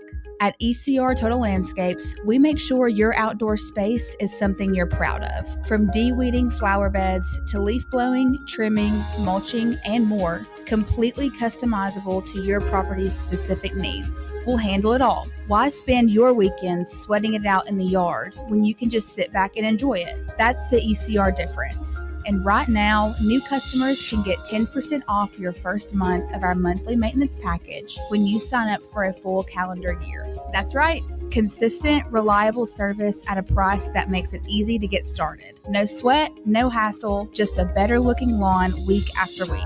Call ECR Total Landscapes today and mention promo code FANRUN to save 10% on your first month. Call 865-384-2012 or visit us online at ecrtotallandscapes.com. Located in Knoxville's historic Old City, Barley's offers great food, live music, the best draft beer selection in town, and now your new favorite place to watch sports. Their indoor projector is perfect for any weather, and they've revamped their upstairs area with more TVs to take in all of the action. Their menu features hand-battered chicken tenders, juicy burgers, fresh salads, and the tastiest pizza in Knoxville. You can enjoy their happy hour drink specials daily from open until 6 p.m. Barley's Tap Room and Pizzeria. Citizens National Bank. Life is more fun with a Good Life account, offering extra benefits, including bank travel. Experience the trip of a lifetime to Ireland. Explore rolling green hills, historic castles, and charming villages across the Emerald Isle. Get in on the fun. Call 865-429-7935 today. Citizens National Bank. Banking never felt so good. Member FDIC. Welcome to Axle Logistics, where excellence isn't just a goal, it's an energy. As a leading third-party logistics company, Axle is powered by an award-winning culture built on a work hard, play hard mentality. Here, the drive for success is contagious and hard work never goes unnoticed. Whether you're just starting out or looking to level up, Axle Logistics is the place to launch your career. Join us and take your ambition to the stars.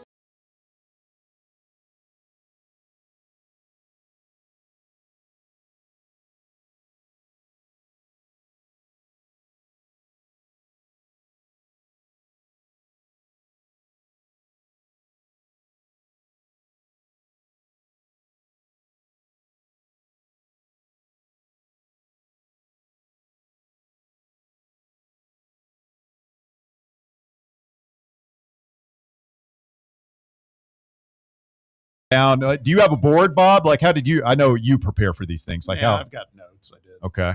I got notes. I did notes. Have you prepared at all for this? Yeah, fair? I've been thinking up. I've been looking at this.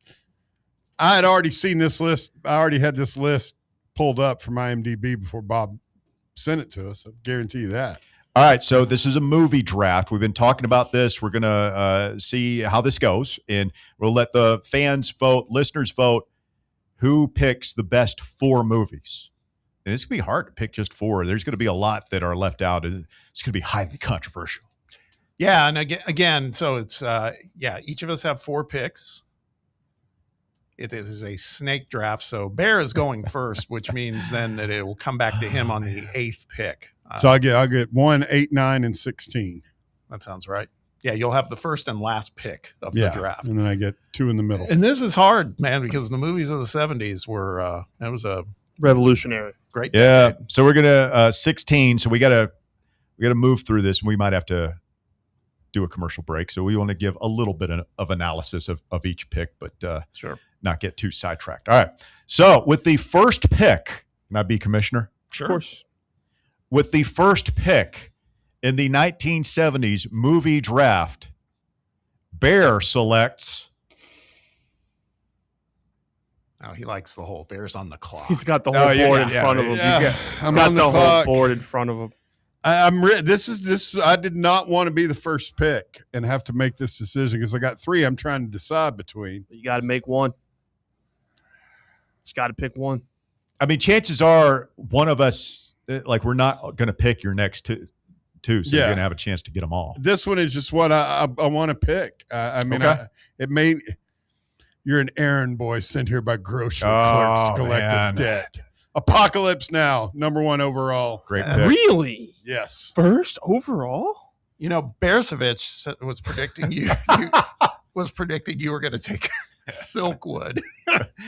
Let me guess. That's an 80s movie. That is an 80s Soviet movie? Oh, Yeah. No, it's about Karen Silkwood.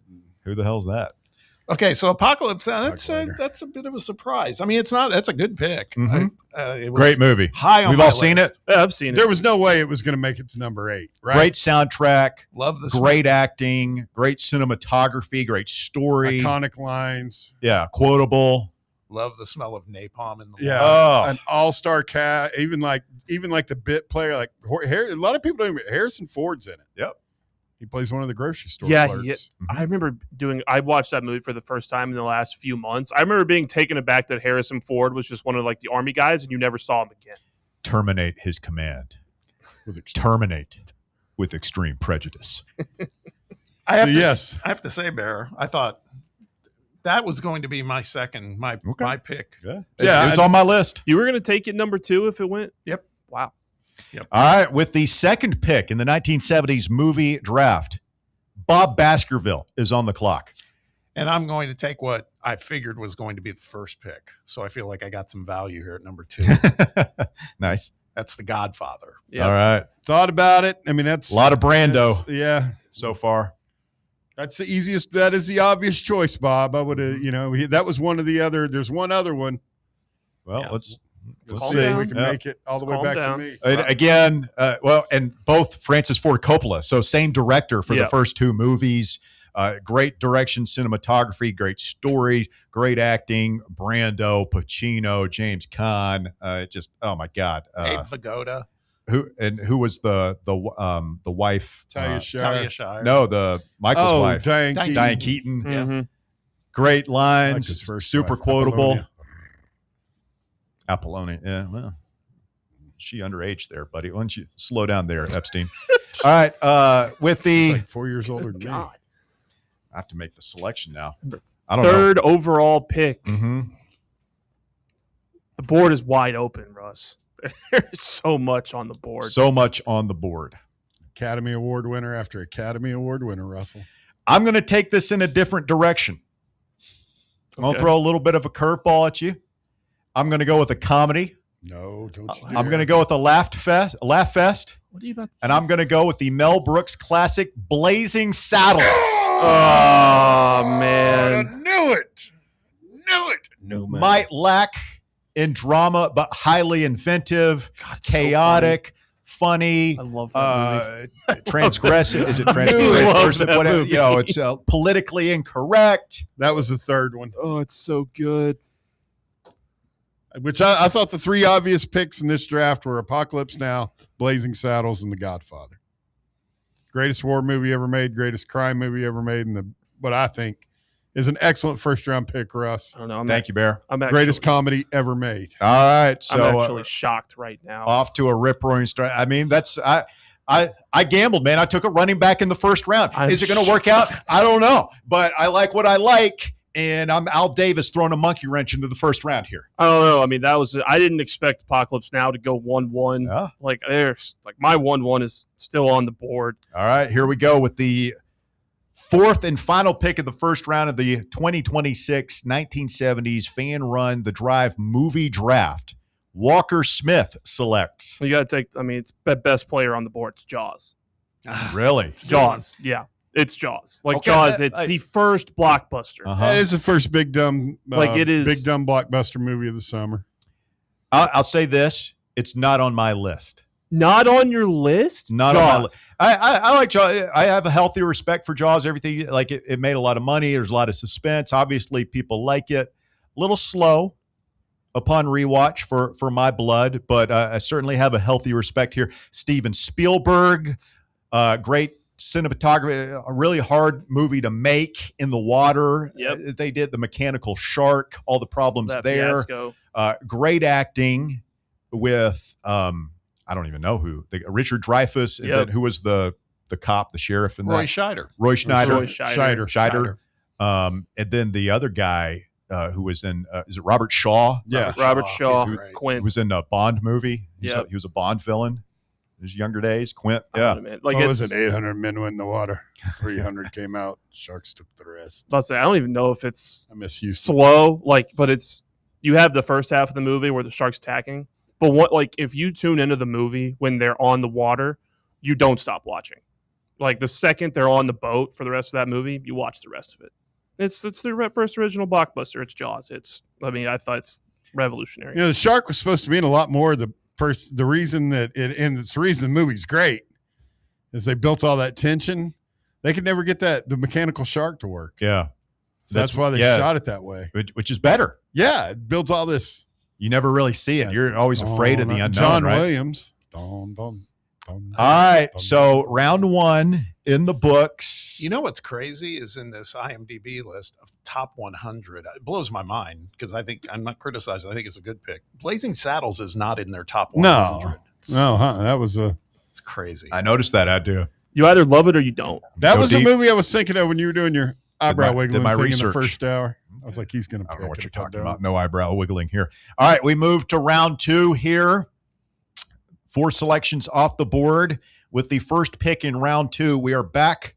Or no, we're me. Yeah, we're it's a snake. All right, we're snaking, which means I got to get ready. So Walker now, Smith. I assumed one of these two would be gone, but knowing the audience, probably wouldn't. So I am going to go with. I'm going to go with the movie that invented sports movie. I'm going to take Rocky. That's a good one. Solid. Yeah, cold-blooded. Solid. It's Rocky. Like, come on. Yeah, the great story behind that one. They're making a film. We were just talking about this. A movie coming out later this fall called I Play Rocky is about Sly Stallone writing Rocky. He was a nobody. They didn't want him to make his own movie. They didn't want him to star in it. But he was like a porno actor, wasn't he? Sly Stallone? I'm pretty sure he was He in had been in one. Yeah, he was a the Italian Stallion. Not that I've seen it. They renamed it that after Rocky blew up, but originally it was called something at Kitty's, I think was the story. You seem to know a lot about it. There's very few movies where a guy just gets put on the film. So amazing for the rest. All right, yeah, that's a good pick. That's a great movie. Say Jaws and Rocky, and I did not expect to get Jaws and Rocky on the snake. That's you feel like you got some good value here. That's like those are best players in the draft. Couple of big dumb blockbusters, but yeah. Wow. Got that covered. All right. All right, Russell, you're up. Trying to narrow this one down. Man, this is tough. I'm going to go. A lot of dead air here. I can't decide. The pressure's getting to me. Let's go. There's still a lot on the board, Russ. There's so much on the board. All right. We're going drama. Okay. One Flew Over the Cuckoo's Nest. Okay. That's a good one. Utter and complete. People seen it? I have not seen Everybody it. seen it? You haven't seen it, Walker? No.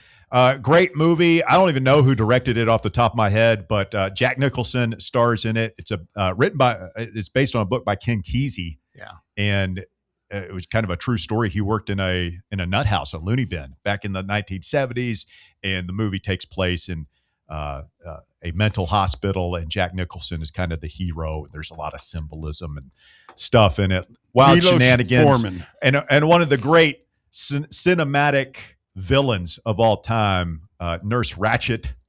Played by Louise Fletcher. Louise Fletcher, yeah. Just Nurse Ratched. Yeah, really good movie. Juicy fruit. Okay. Good one. It's a good pick. So it's on me, right? Yes. Back to Bob.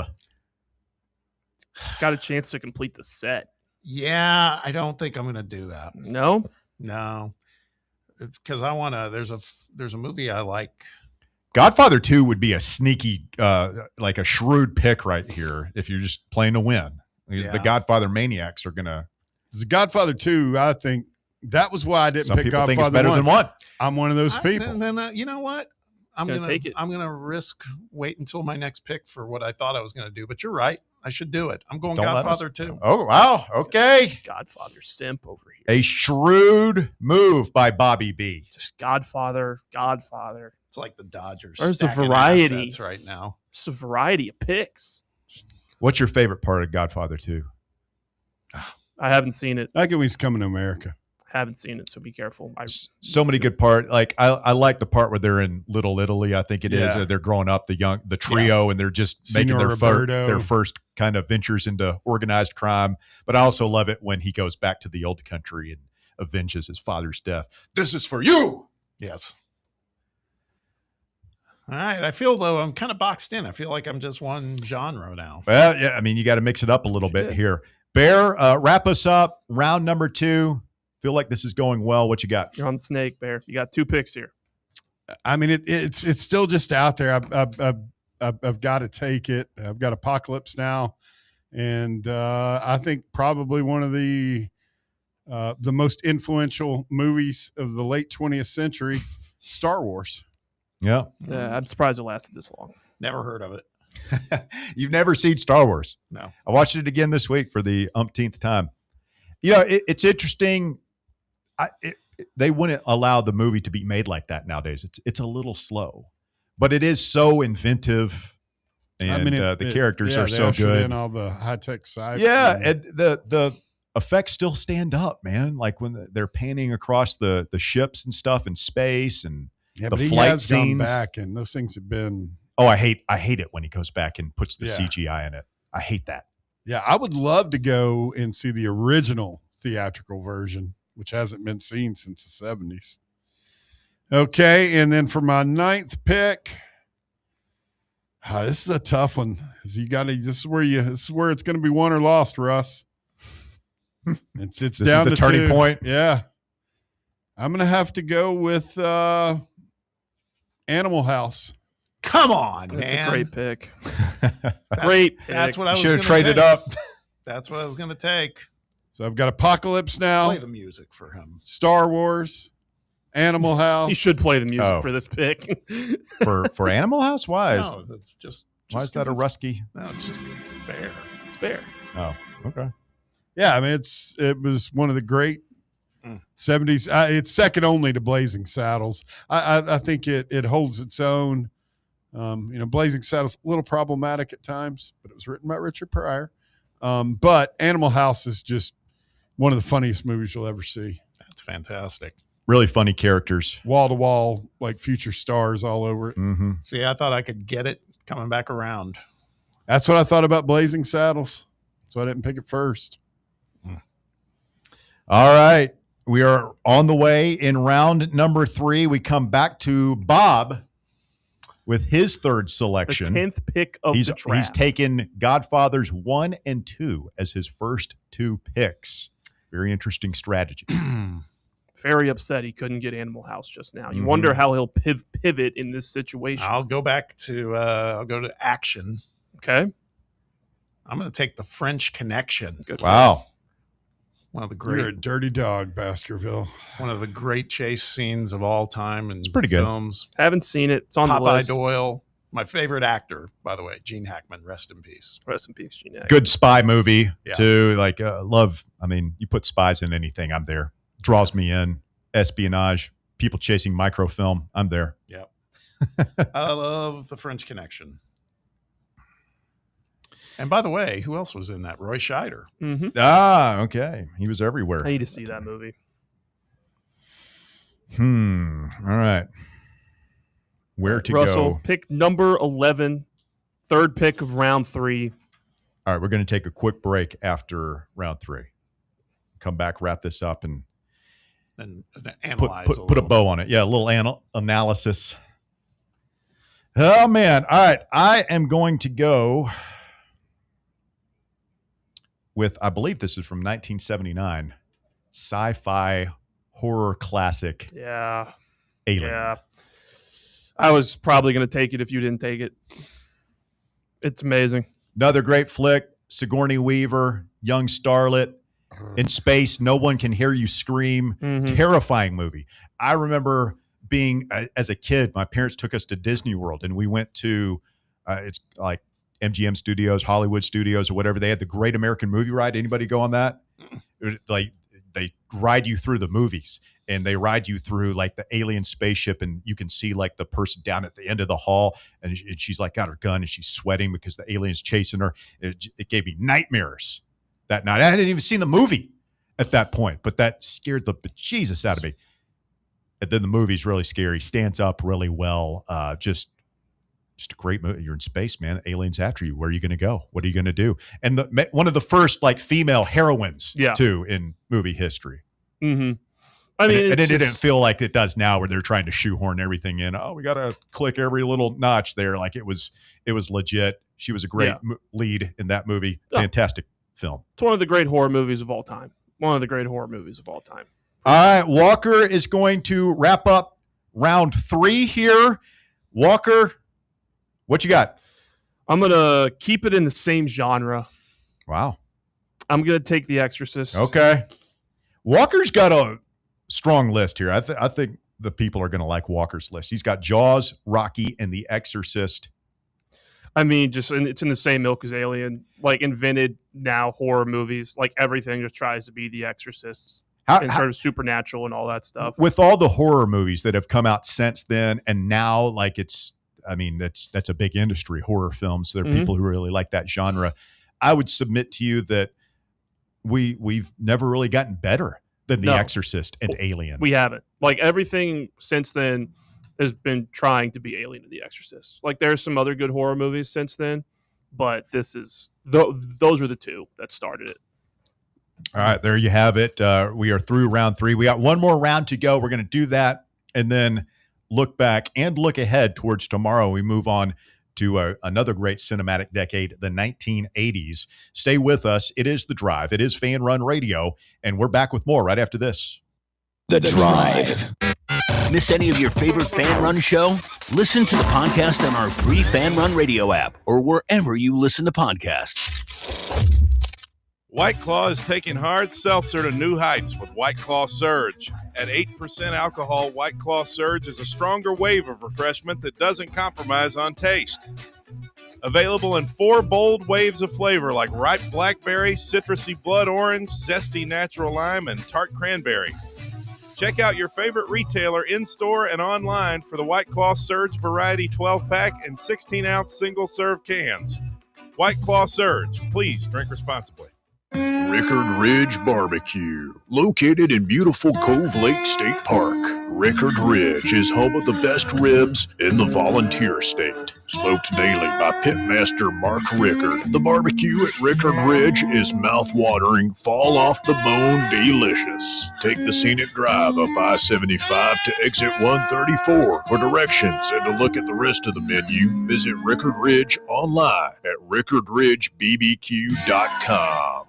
Your smile says it all, so make sure it's saying the right thing. At Knoxville Smiles, we believe healthy teeth mean happy lives. Invisalign is a clear aligner orthodontic treatment that gradually straightens teeth without the use of traditional metal braces. And now, at Knoxville Smiles, we're offering Invisalign special pricing for new patients. Call for details at 865-539-1776 or just visit us at knoxvillesmiles.com.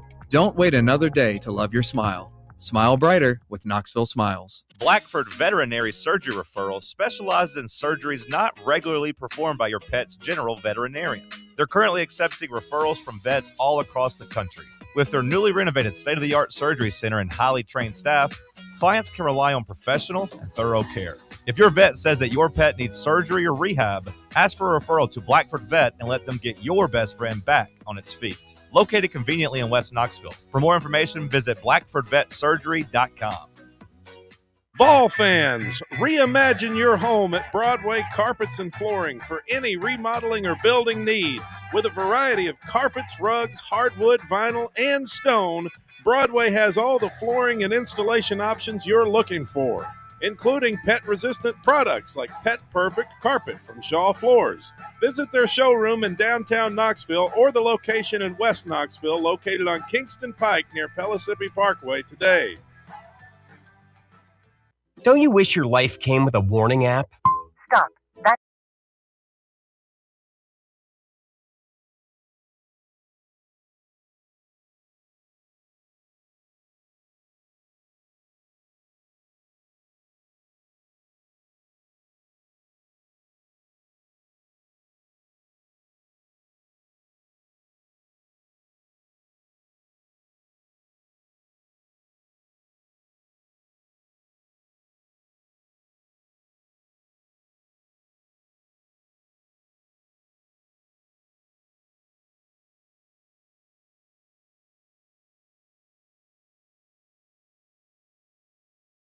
And then we thought we should do it by genre, right?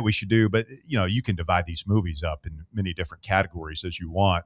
So we went back to where we began with, and then it was like, how far back do we go? And so anyway, we're going to do 70s today, 80s tomorrow, 90s on Monday, and then we're going to the whole 2000s to 26. So that's going to be an interesting one because I feel like there's been less movies as movies have sort of waned lately, but when you talk about 26 years, there's obviously a lot to pick from. We may have to move that to like 5 picks or something at that point. Yeah, there's a ton. I could do 10 rounds. I mean, that's my life. Those are the movies that have come out in my lifetime that we're drafting. Yeah. I was born in 2001. All right, so we're in the fourth and final round now, and we're going to go in descending order. Walker has the first pick this round, then me, Bob, and Bear, and then we'll put the poll in the field and see who has the best quattro. Walker, what you got? Tell you what, I was hoping this thing would fall to me in the fourth round, and I am so happy that I get to round this off with an amazing comedy, Monty Python and the Holy Grail. I knew it. I almost took that one. I'm glad you did. It deserves to be picked. I mean, is it the best Monty Python movie? Well, I mean, Life of Brian is in that decade as well. Life of Brian. The Meaning of Life, I think, was in the 80s. I think so. But which one was the one where they're in the skyscrapers and they're pirates? The Meaning of Life. Yeah. Holy Grail, though, is the most. It's the most popular one amongst people that favorite part of Monty Python and the Holy Grail. Oh, it's probably the battle scene. Nah, which one? The Night. The Night. It's just a flesh wound. Oh, with Jerry Garantano on there. It's the best one. Oh man, I like the constitutional peasant. That's great. We're gonna knock on Sinunist commune. I like the guy who would taunt. Your mother was a hamster and your father stunk of elderberry. Everything's funnier with a British accent. So think about how funny Blazing Saddles would be if they all had British accents. All right, that's a good one, Walker. All right, I know what mine is too here. I'm going back to, I don't know if this is drama, action, mystery, whatever. I'm pretty sure nobody has this on their list, but I'm going to go back to 1971. Okay. There's got to be a Clint Eastwood film on here. Okay. Dirty Harry. Damn.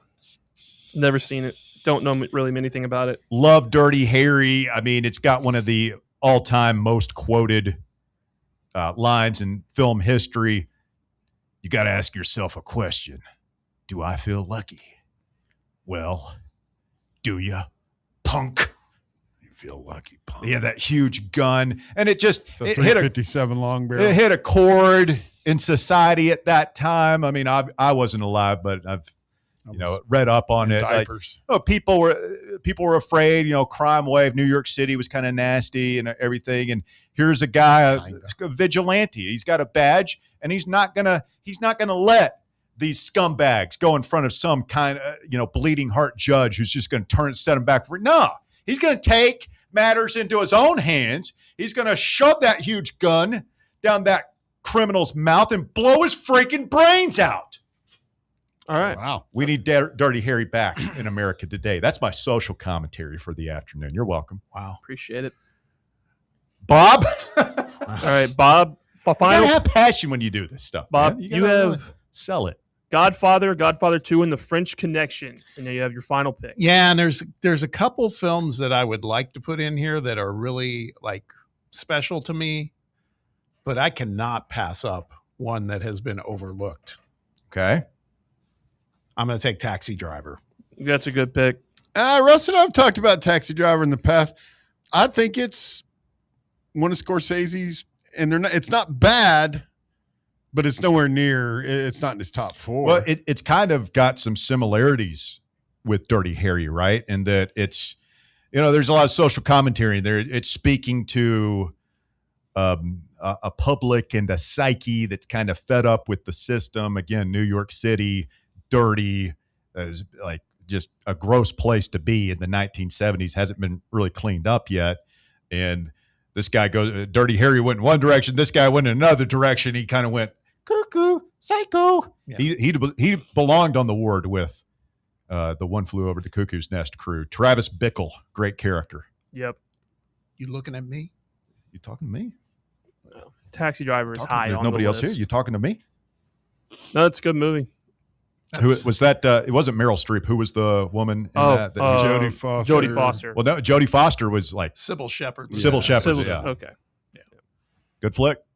Good flick. All right, Walker, you wrap us up here. Bear, you walk us up here. You get the last pick in the 4th round of the first annual Fan Run Movie Draft. What you got? So I've covered war, correct? I've got my comedy with Animal House, science fiction with Star Wars. I feel like I got to go horror here, Russ, and I'm going to go with one of the absolute, and no offense to you and the horror historian over here, but I think that one of the scariest films ever made is The Omen. Ooh, that's good. You remind me of him. Who? You. I remind you of Damien. A little bit. Sometimes, yeah, you do Spawn when of you're being Satan. evil. Stop. We're going with. That's so rude. I've never heard of The Omen. You used your last pick in the movie draft just to insult me? Yeah. You're an idiot. Not gonna lie, Just a complete buffoon. A stooge. Yes. There are other horror movies I feel like. Well, and I was going to say I was you just wasted a pick. I actually was going to go with a horror film. That was one of the ones I was deliberating on, but I couldn't pass up Taxi Driver. I was going to put Halloween. Yeah, that's the one that when you said horror, I thought you were going to go Halloween or Texas Chainsaw No, Massacre. I was going to pick one of 2 comedies, but I just couldn't.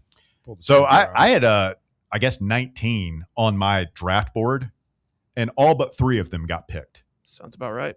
The three that didn't were Clockwork Orange. Yep. I thought about picking that one. Deliverance. Mm-hmm. And the original Superman with Christopher Reeves. Love that movie. I was shocked all the President's Men didn't get picked. If I'm being honest, that was probably going to be my number 4 until I decided to throw a curveball and just saw an opportunity to take a shot at Russ. Maybe my favorite film of all time, I didn't pick here because I felt like I needed to. You just wanted to balance your list. Yeah. See, this is what happens. Bob's Yeah. playing to win. He doesn't even care about the integrity of the game. My favorite film out of all these in the 70s was The Sting. Really? With Redford and Paul Newman. See, my favorite movie on that whole 100 list was A Bad News Bears. That's how I learned how to cuss originally. Saturday Night Fever would have been an interesting pick too, just because Close Encounters of the Third Kind. Yeah, that was on a lot of lists. Believe it or not, came close to putting Grease on the list. It was on my hot board. All right, so we'll let the audience decide here who has the best quartet of movies from the 1970s. Bears are Apocalypse Now, Star Wars, Animal House, and The Omen. The Omen. That might have. I mean, The Omen was ranked by IMDb. I mean, it's a top 30 movie. It's ranked. Aliens isn't even on this list. Alien or Aliens? That's ridiculous. That's Aliens. Is that 80? The Is that second 80s? one that might have been in the. I think 80s. that is 80s. Yeah. Which I would. That We're there might on the get different picked planet tomorrow. with Bill Paxton. Game over, man. Game over. That movie is really, really good. All right, Bob's were Godfather 1 and then Godfather 2. It's a power move. The French Connection and Taxi Driver. it's kind of like having Shohei Ohtani as your pitcher and your top batter. Yeah, exactly. Mine were Blazing Saddles, One Flew Over the Cuckoo's Nest, Alien, and Dirty Harry. It's a solid 4, Russ. It's a good team. And then Walker's were Jaws, Rocky, The Exorcist, and Monty Python and the Holy Grail. I love my list. You're very satisfied. You had a good list. I think Walker would probably win because he's just got a lot of variety, a lot of movies that everybody's seen. I think a lot of people are going to be drawn to his list. And Walker, you were worried. You were worried that you might not be able to hang with this decade, but you did good. I think yours are pretty good, Bob, because you're just going to get people who love The Godfather and Taxi Driver. It's one of those movies that a lot of people really like. Found it inspiring. Which is scary. Yeah. What you call it. I don't know how people are going to receive my list. I hope they like it. Bears is interesting. So, yeah, what are you talking about? Mine's interesting. I mean, it's good. You got Apocalypse Now. Star Wars and Animal House are very accessible. So I think a lot of people have seen those movies, and I think you'll get some votes. Apocalypse Now is the greatest war movie ever made, or one of them. It's on my Mount Rushmore. The horror. To be honest, I've never heard of The Omen. Be honest, I've never even heard of that. It movie. legit was like, You remember when that thing came out, Bob? We were little kids. That was scary as hell. And Yeah, you put that preview up. I never saw it. Oh, I wish I hadn't. Still sticks with you. Yeah, scary as hell. No, Soviet sympathizer Gregory Peck was in it. So maybe that's why. Best war movie of all time, really. It's good. What are you putting over it? Saving Private Ryan. I mean, like just the first 20 minutes alone. That's just. I mean, that's a realistic. That's the most realistic depiction of what it was like on Omaha Beach. But would you consider Braveheart a war movie? No, that's not even reality. Good point. Patton. Ooh, look at the early returns on the live chat. Mm-hmm. What are they saying? Well, Robert Jordan says Bob's is the best. McElwain Loves Shark says Bob wins for sure. I feel like you're cherry picking here. Yeah, it's just because you picked the Godfather movies. Well, you all could have picked them. Oh, one other honorable mention. When you talk about just like, I've talked about this movie on here before, but The Deer Hunter. Have you guys seen that? Yeah, that was one that was on my hot board. The Deer Hunt, it's so weird, man, because it's like 3 hours long and most of it is boring, in my opinion. Yeah. The beginning and end, like Pennsylvania, is just boring. But that half hour in the middle where they're in Vietnam and they're in that prison camp and they're making them play Russian roulette is the most intense. It's a hard watch. Like it's like, and you got De Niro and Walken at their best. Yeah, man, that's an intense movie. Chinatown. That's another one. I thought for sure that was going to be your number one pick. I thought about it. It's Chinatown. Oh, forget about it, Jake. It's Chinatown. She's my sister. She's my mother. She's my sister. Faye Dunaway. Shout out Titans Bill. The drive continues. Hour number 3 coming up next right here on Fan Run Radio.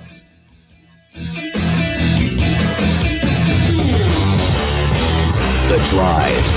Fan Run Radio, where Big Orange Country comes to talk sports. Start your morning off with your daily dose of talk sports with John Reed and Cody McClure from 8 to 11. Then it's Tony Basilio from 11 to 1.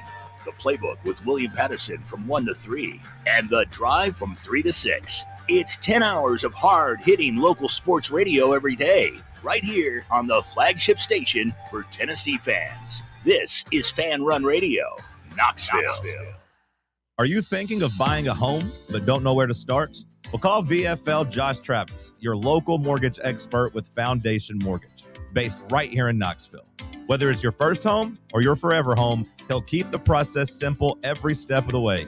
To get started, visit mortgagebrokerjosh.com or call 423-312-9777 today. Foundation Mortgage Company, LLC is an equal opportunity housing company.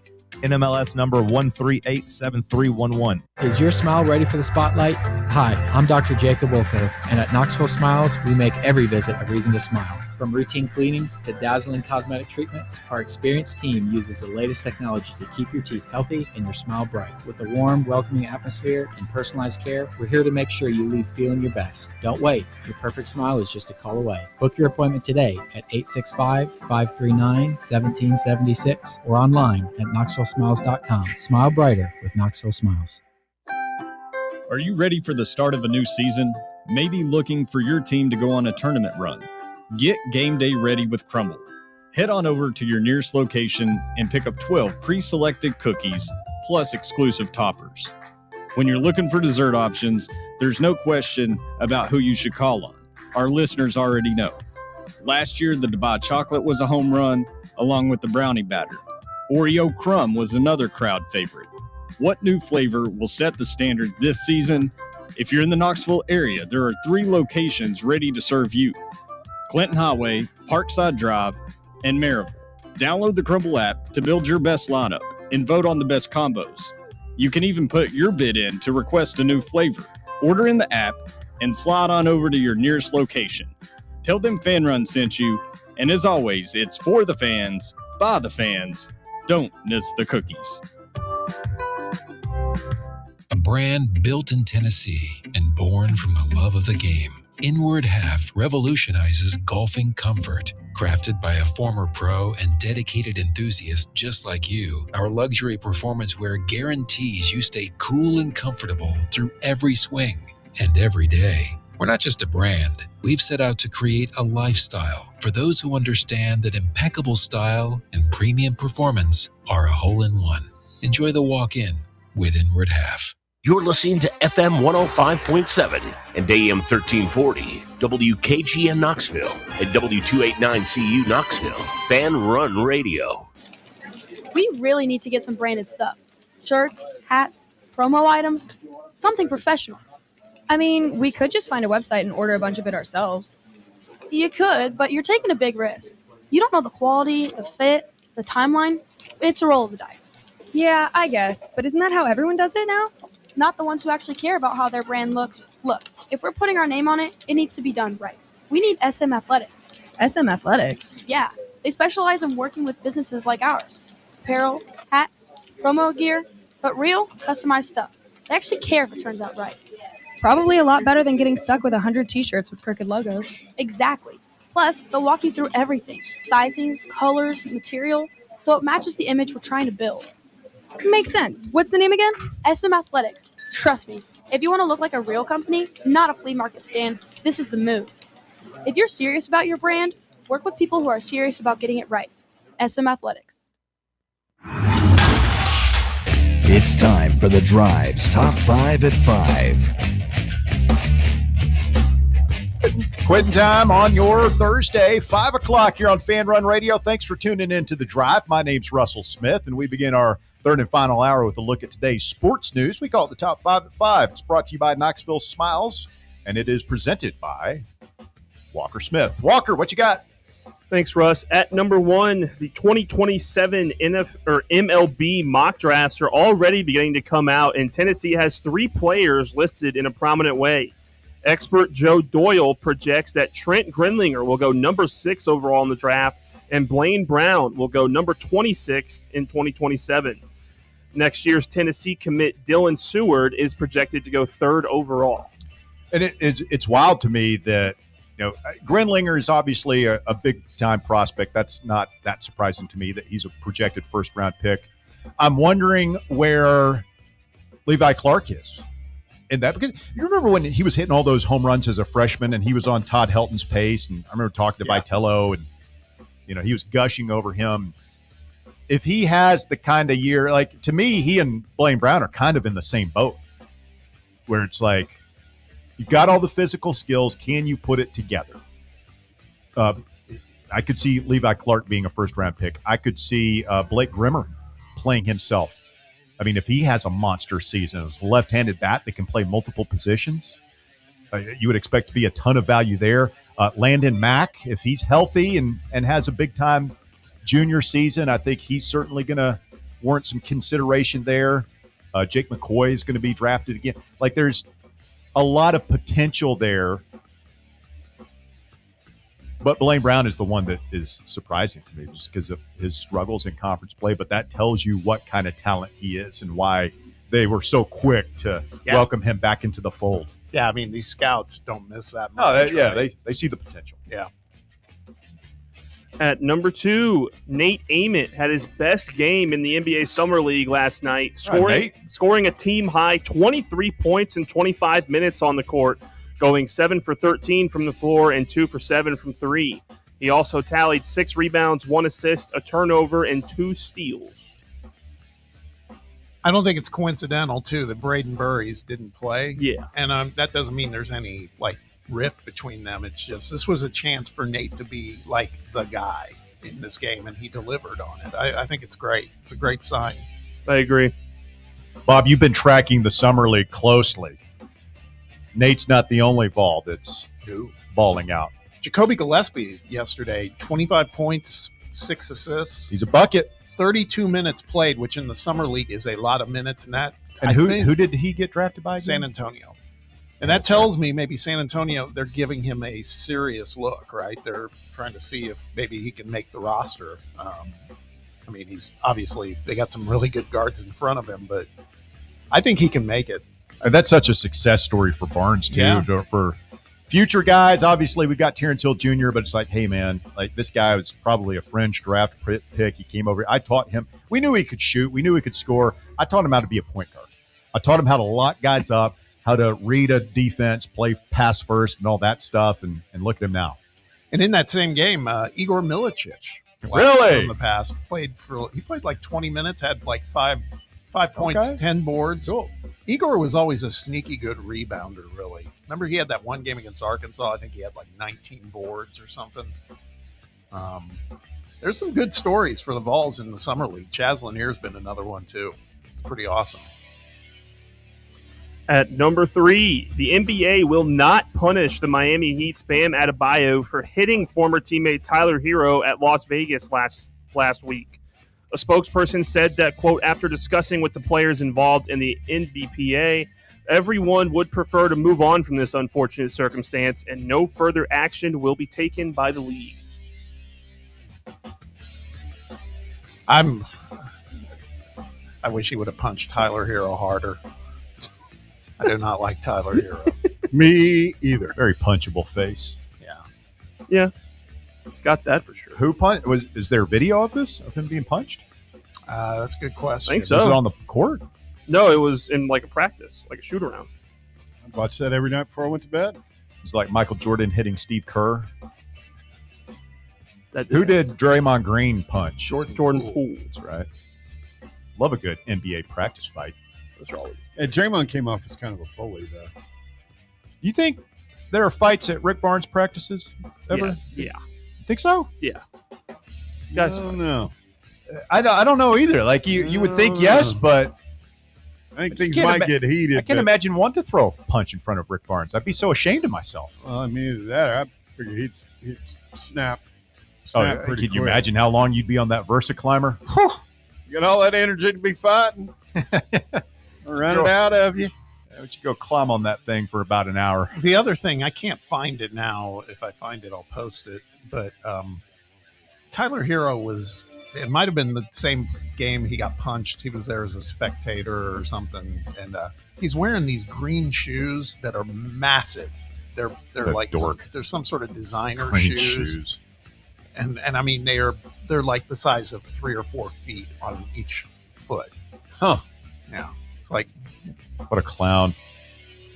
Literally, I mean, that's what clowns do. They wear shoes that are 4 sizes too big just to be funny. I never found it funny myself. No. At number 4, Major League Baseball is set to have its earliest opening day ever next year on March 24th, except for any international games that haven't been announced, if there is an opening day. MLB said today that the 2027 season will start with a single game to be televised on Netflix, just like this year. The teams have yet to be chosen for that game. Baseball's labor contract expires December 1st, and a management lockout is expected. Yeah, I don't think we'll be playing baseball in March next year. No. You think we'll play it all next year? I mean, people who follow it closely say there's a chance that we won't. I can't imagine them missing an entire season. Has that ever happened before? When you're not talking about like World War II years? I don't know. That just, God, I mean, when did they walk out in the 90s? What was that? 94, but that was in the second half of the season. Then we didn't have the World Series that year, right? Yes. I mean, to miss an entire season seems like such a short-sighted move by both the players and the owners. I don't even want to begin to contemplate what the consequences of that would be for the game.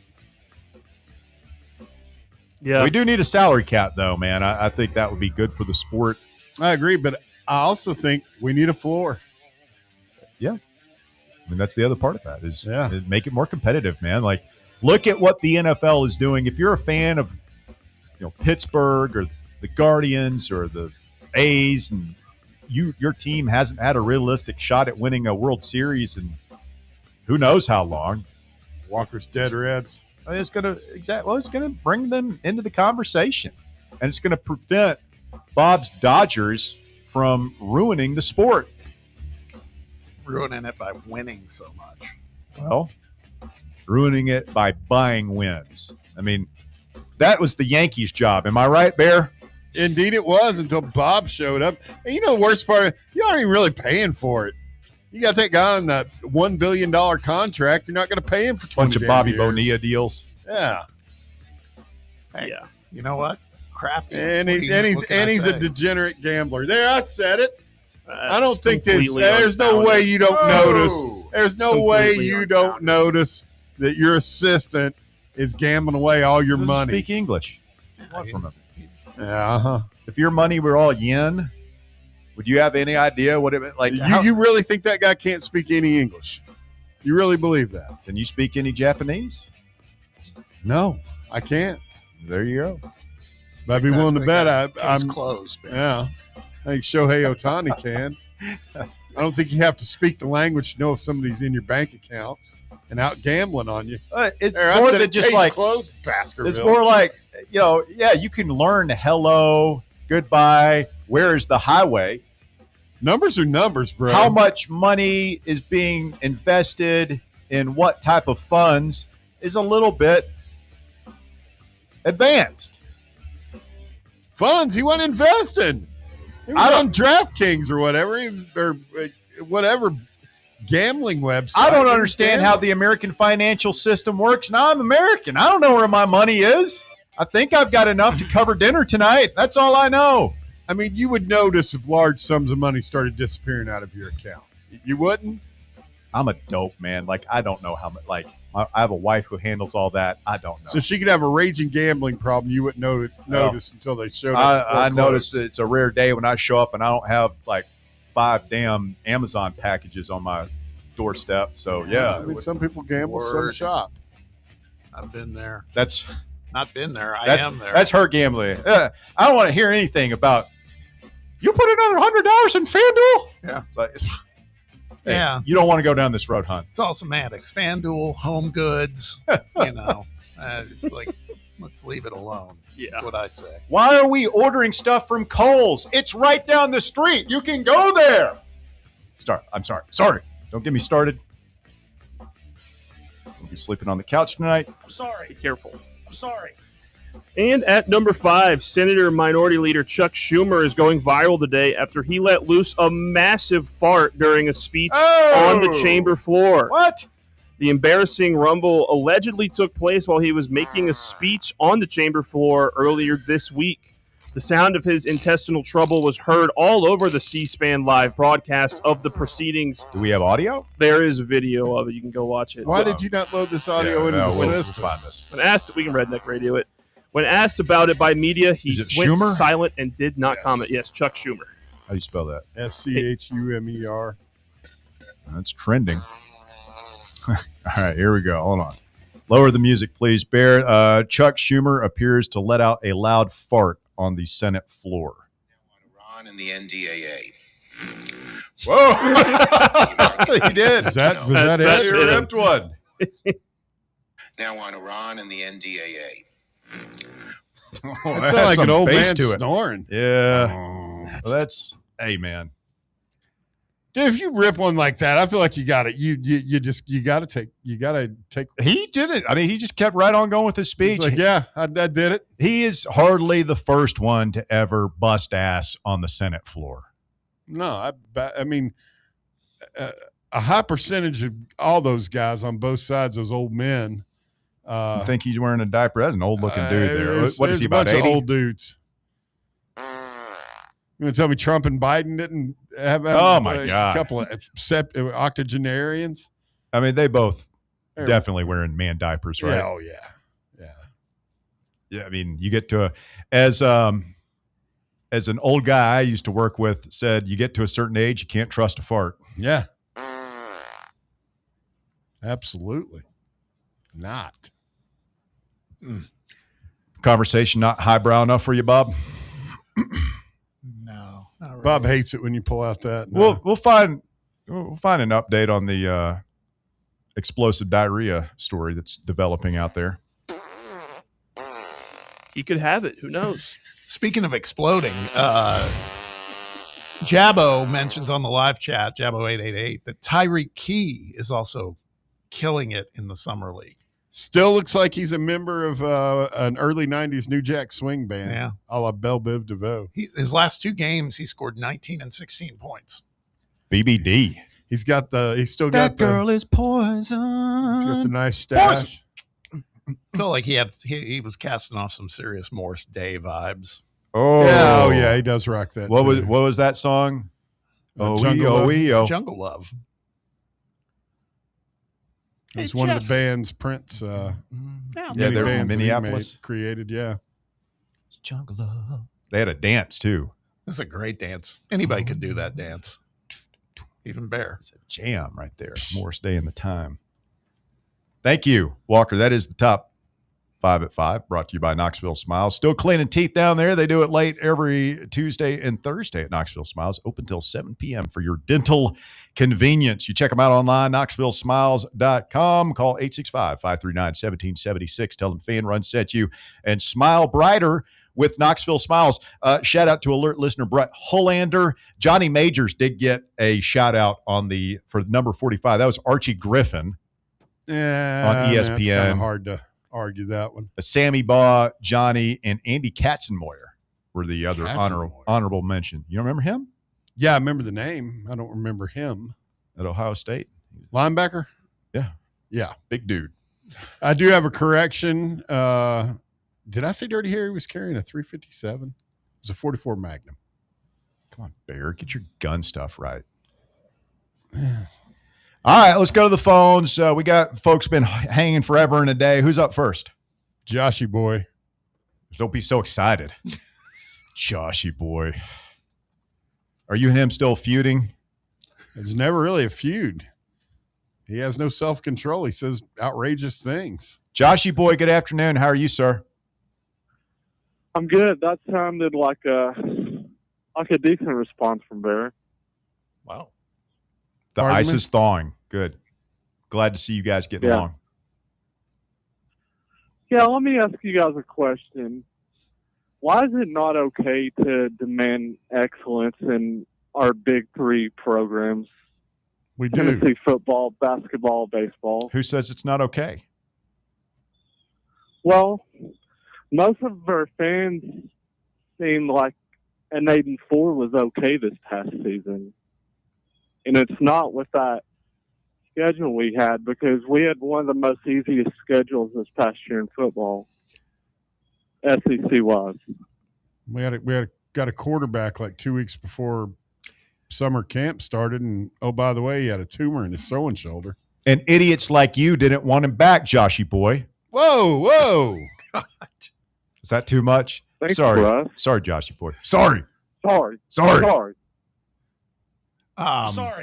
No, I'm just ready for our freshmen to shine, Russ. That's all right. I'm with you on that. I got this feeling about Oh, Faison boy. Here we Brandon. go. He's talking himself into it. I think he. Go ahead, Bob. No, I just think Faison. Feelings for Faison, huh? Faison's I think he's gonna ball out. I think he's gonna be good.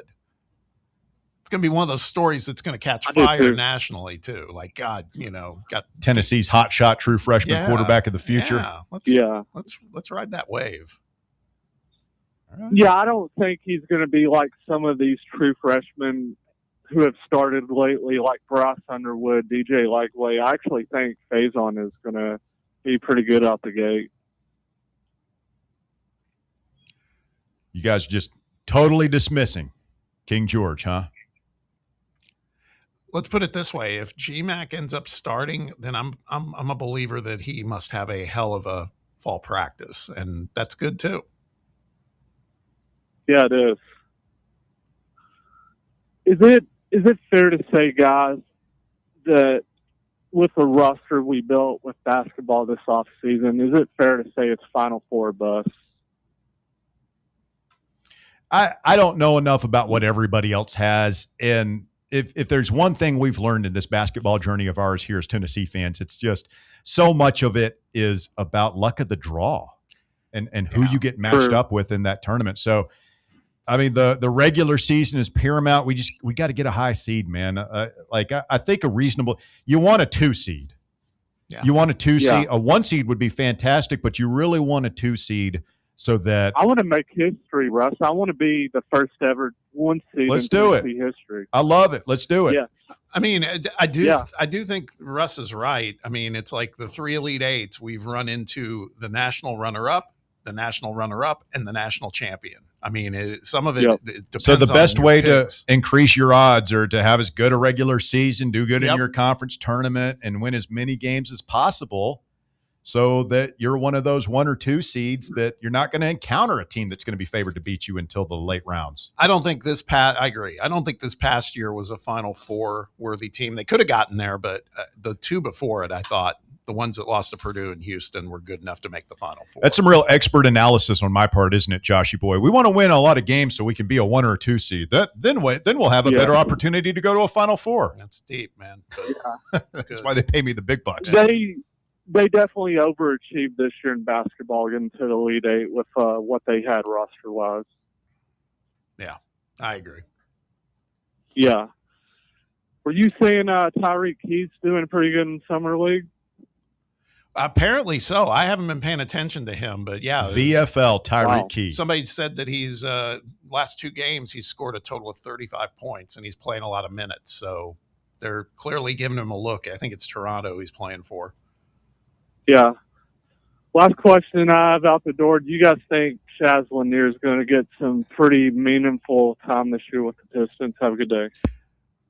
My only concern there, Joshy, is he's having a great summer league. They got Duncan Robinson too.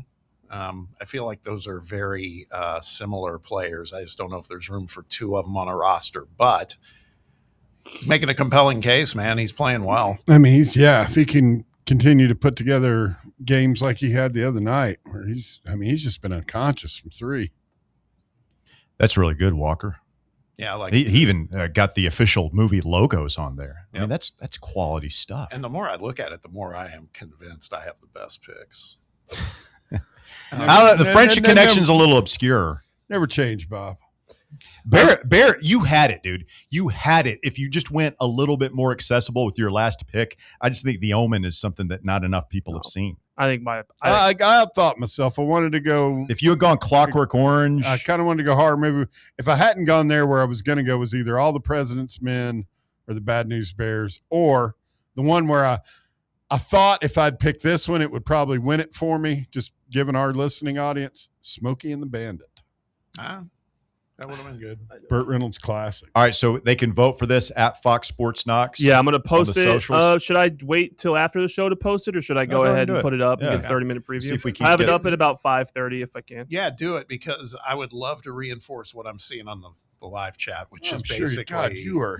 I got a vote. I saw we all had vote. We've all got our. I've got multiples. I I've really got 4, think my I list think. is- Oh, 4. Wow. How could we ever overcome 4 people? I mean, there's going to be hundreds of people that vote on this thing. What are you talking about? Okay. Yeah, well, Godfather. Pump the simp brakes over here. there. She's got 2 Godfather movies. So Yeah, what? that's- Where's the diversity in 2 Godfather movies? Hey, man, It's a good point, Walker. you pick to win. That's all you do. Roberto is next. Good afternoon, Roberto. You're on the drive. Hey, guys. Good What's afternoon, up? man. I love that. My daughters were sitting in the car with me when you guys started it, and they heard Bob had never seen Star Wars, and they all looked aghast. I was like, I've invited him over to watch it with us. Well, obviously you don't It's have not my the- fault. It's Mr. Bob's fault. Yeah, Roberto's kids are not voting for you. Wow. I picked Star Wars. Tell him. I did. I said Mr. Bear picked Star Wars, and that was a super elite pick. Bear, I agree with Russ. I think you'd have won if you hadn't picked the Omen. I really do. Your list is legit. Yeah, I know. He fumbled the ball at the last minute. I looked over there at him, and then I He's on looked the down goal at my line. list. I saw He the dropped it. Omen, and I was like, you know what? I can either make a pick here and win this thing, or I can make a pick and take a shot at Russ. He Cheap one fumbled at right that. on the goal line, man. I took the cheap shot every time. Not a fumble. I targeted you. Yeah. For no reason. Didn't even have to. It was intentional. It was with intent. VAR would have determined Bear's intent to injure you. VAR, nothing. Especially if you were playing. I'd be missing the next game. I hit him with the crown of my head in his ear hole. Tried to kill him. Easy, Jack Tatum. Bob, Fontes, I actually perfect. think your list Forever. is pretty strong, though. The French Connection is pretty obscure too, Bob. It's a great movie. Don't get me wrong, but I don't know how many people have seen that. Mm-hmm. That's what's going to get you. It's a great movie. I thought Russ was going to pick Midnight Express.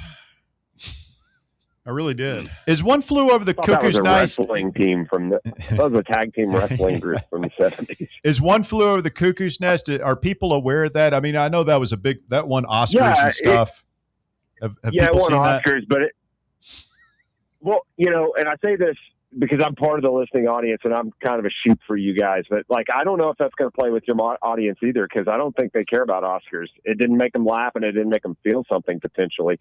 It's out there, and it's a great movie as well.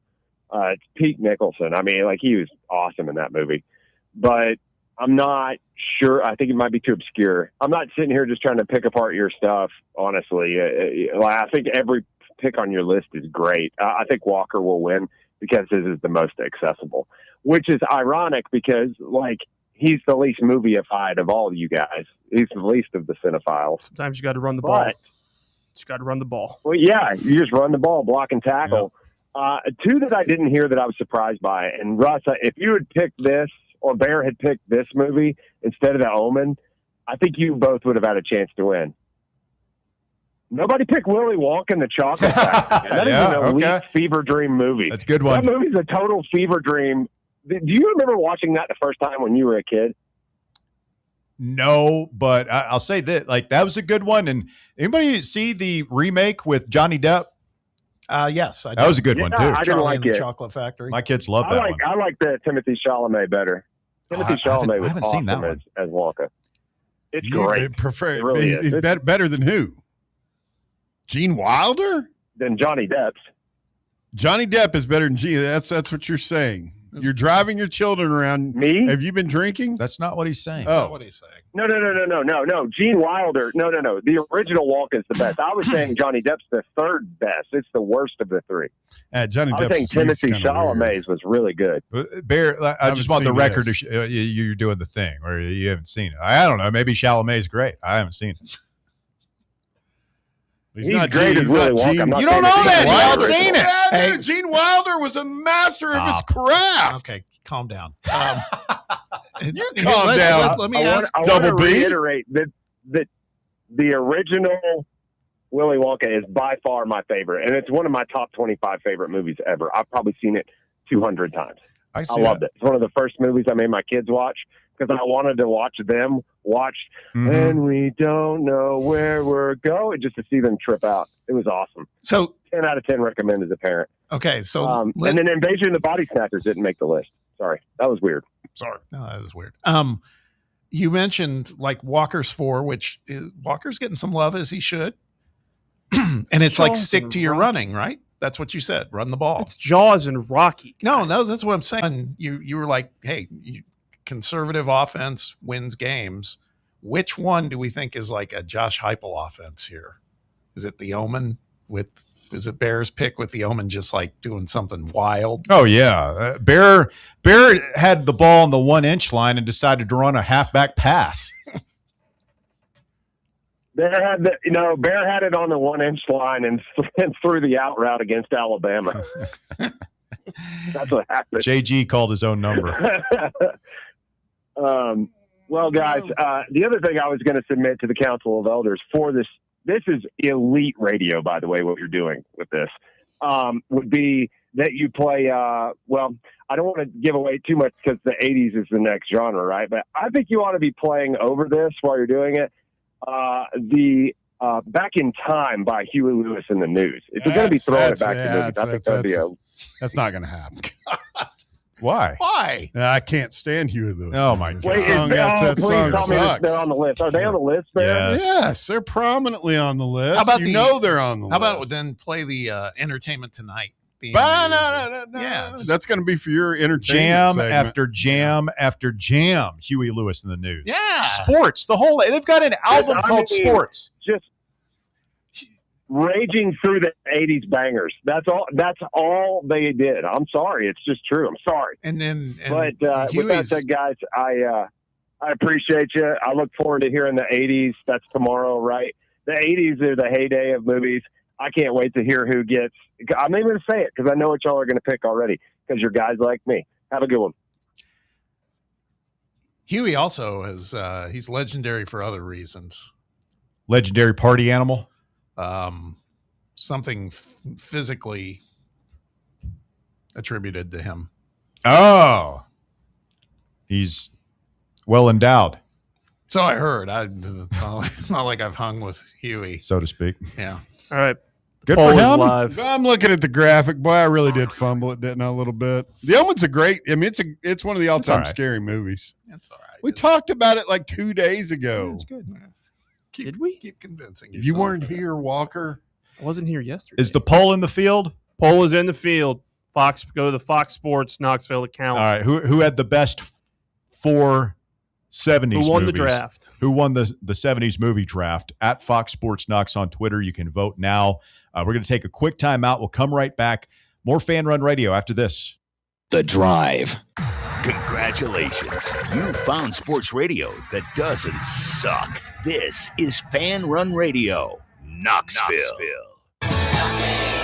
Only 3 homestands remaining for your Knoxville Smokies, and some of the best promotions are still to come. Join us the last week of the month for Paint the Park Pink Night or Knoxville Giants Night. In August, we've got UT Night and free hot dog night, and we end the season in September with Ice Bears Night and Fan Appreciation. So much fun still to come. So get your tickets now at SmokiesBaseball.com. Knoxville Smokies. Barley's has live music on weekends, general team trivia on Wednesday nights at 8 p.m., and now live sports trivia, courtesy of the Knoxville Trivia Guys, every Thursday night upstairs. The game starts at 7 p.m. and is free to play for everyone, so head on down to the Old City and show off your sports knowledge and win gift cards to Barley's. Use those gift cards to buy some delicious food and drinks, and you can take it all in with their wide selection of TVs and indoor projectors. Barley's Tap Room and Pizzeria. Is your yard starting to look more wild than welcoming? Yeah, don't let your landscape be that house on the block. At ECR Total Landscapes, we make sure your outdoor space is something you're proud of. From de-weeding flower beds to leaf blowing, trimming, mulching, and more, completely customizable to your property's specific needs. We'll handle it all. Why spend your weekends sweating it out in the yard when you can just sit back and enjoy it? That's the ECR difference. And right now, new customers can get 10% off your first month of our monthly maintenance package when you sign up for a full calendar year. That's right. Consistent, reliable service at a price that makes it easy to get started. No sweat, no hassle, just a better looking lawn week after week. Call ECR Total Landscapes today and mention promo code FANRUN to save 10% on your first month. Call 865-384-2012 or visit us online at ecrtotallandscapes.com. Citizens National Bank. Experience the thrill of traveling with C&B's exclusive travel program. Customers age 50 and above with a Plus Perks checking account can participate, ensuring a safe and delightful travel adventure. Take a day trip or an overnight trip. Travel domestic or international. C&B is always on the go. Citizens National Bank. Banking never felt so good. Member FDIC. Hey Vols fans, Cody Brown here. I grew up right here in Tennessee and know what it means when someone says, I've got your back. That's why you can trust Farm Bureau Insurance of Tennessee. Whether it's your home, your vehicle, your family's future, or the business you built from the ground up, we will show up for all of your insurance needs. We are Tennesseans who understand what matters, which is doing right by you.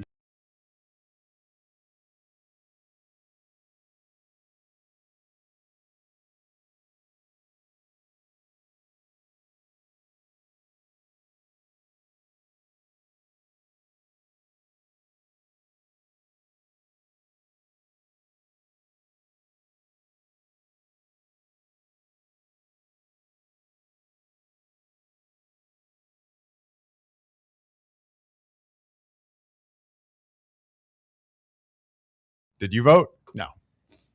I have you know my policy, Bear. When it comes to Twitter polls, I will vote in any Twitter poll, regardless of whether or not I know anything about the subject, regardless of whether I know the person who put it on, regardless if I even care.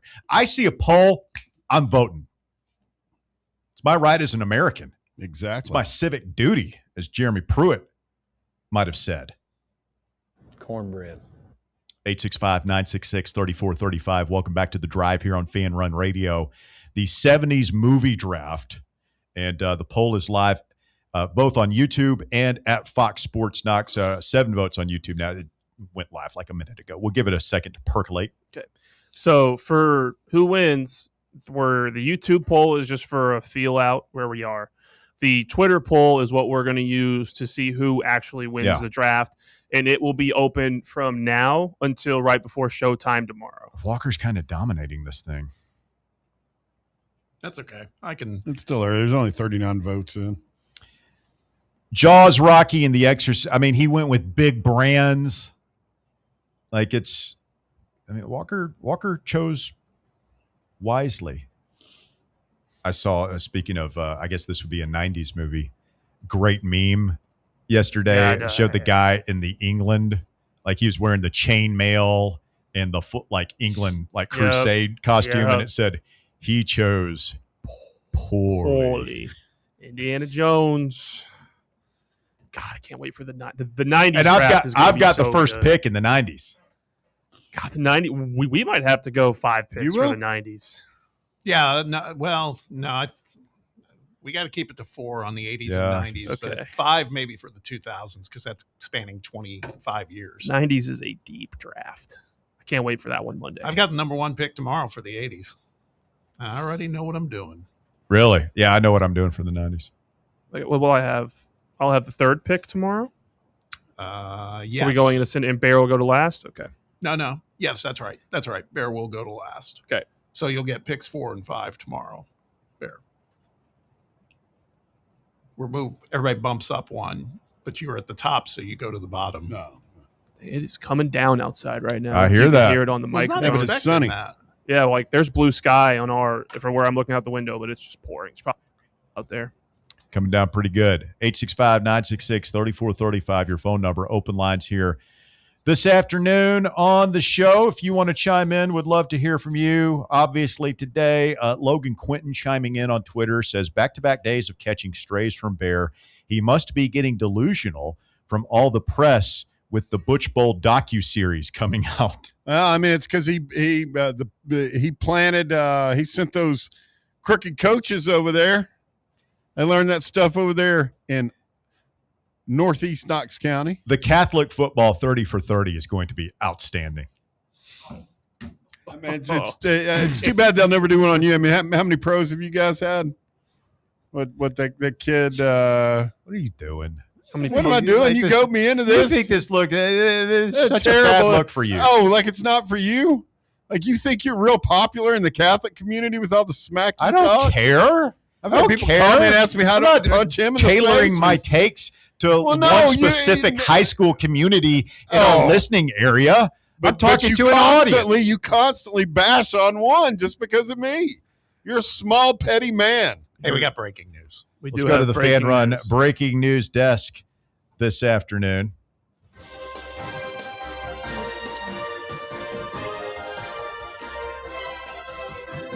So much good news that we were hearing about fall basketball. Yes.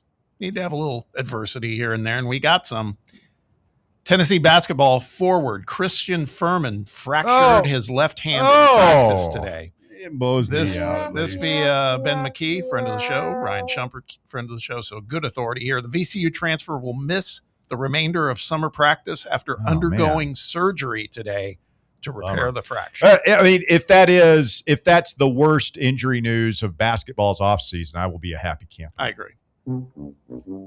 Other than seriously, short of the walk-ons, that's the guy you would want. And then, he could have that's the kid from Kennesaw, right? No, that's Braden Liu. This kid was from VCU. Oh yeah, he was the very last guy we had. So hopefully he's okay and can get back in there, but that's not a major loss. Still, does it impact the thinking of Barnes? Remember, they can add a guy. Yeah, and we were talking about adding a big guy anyway. Do you feel more urgency there? Fair point. I don't know. That's a good one. The guy we got to see something from, again, we talked about this yesterday, Lundblade. That's the one that's worrying me more. Mm-hmm. Got back problems, apparently. It's never good. No. Shooters always have back problems. I know. Larry Bird. That's not really good when you're talking about early 20s. No. Justin Hanna says, disappointed that nobody picked The Longest Yard or Smokey and the Bandit. He's a big Burt Reynolds guy. Bear mentioned Smokey. Smokey and the Bandit. I did not, or I would have absolutely picked it The Longest Yard, Justin. Young Right in on her that. prime, Sally Fields. What are some other ones that didn't?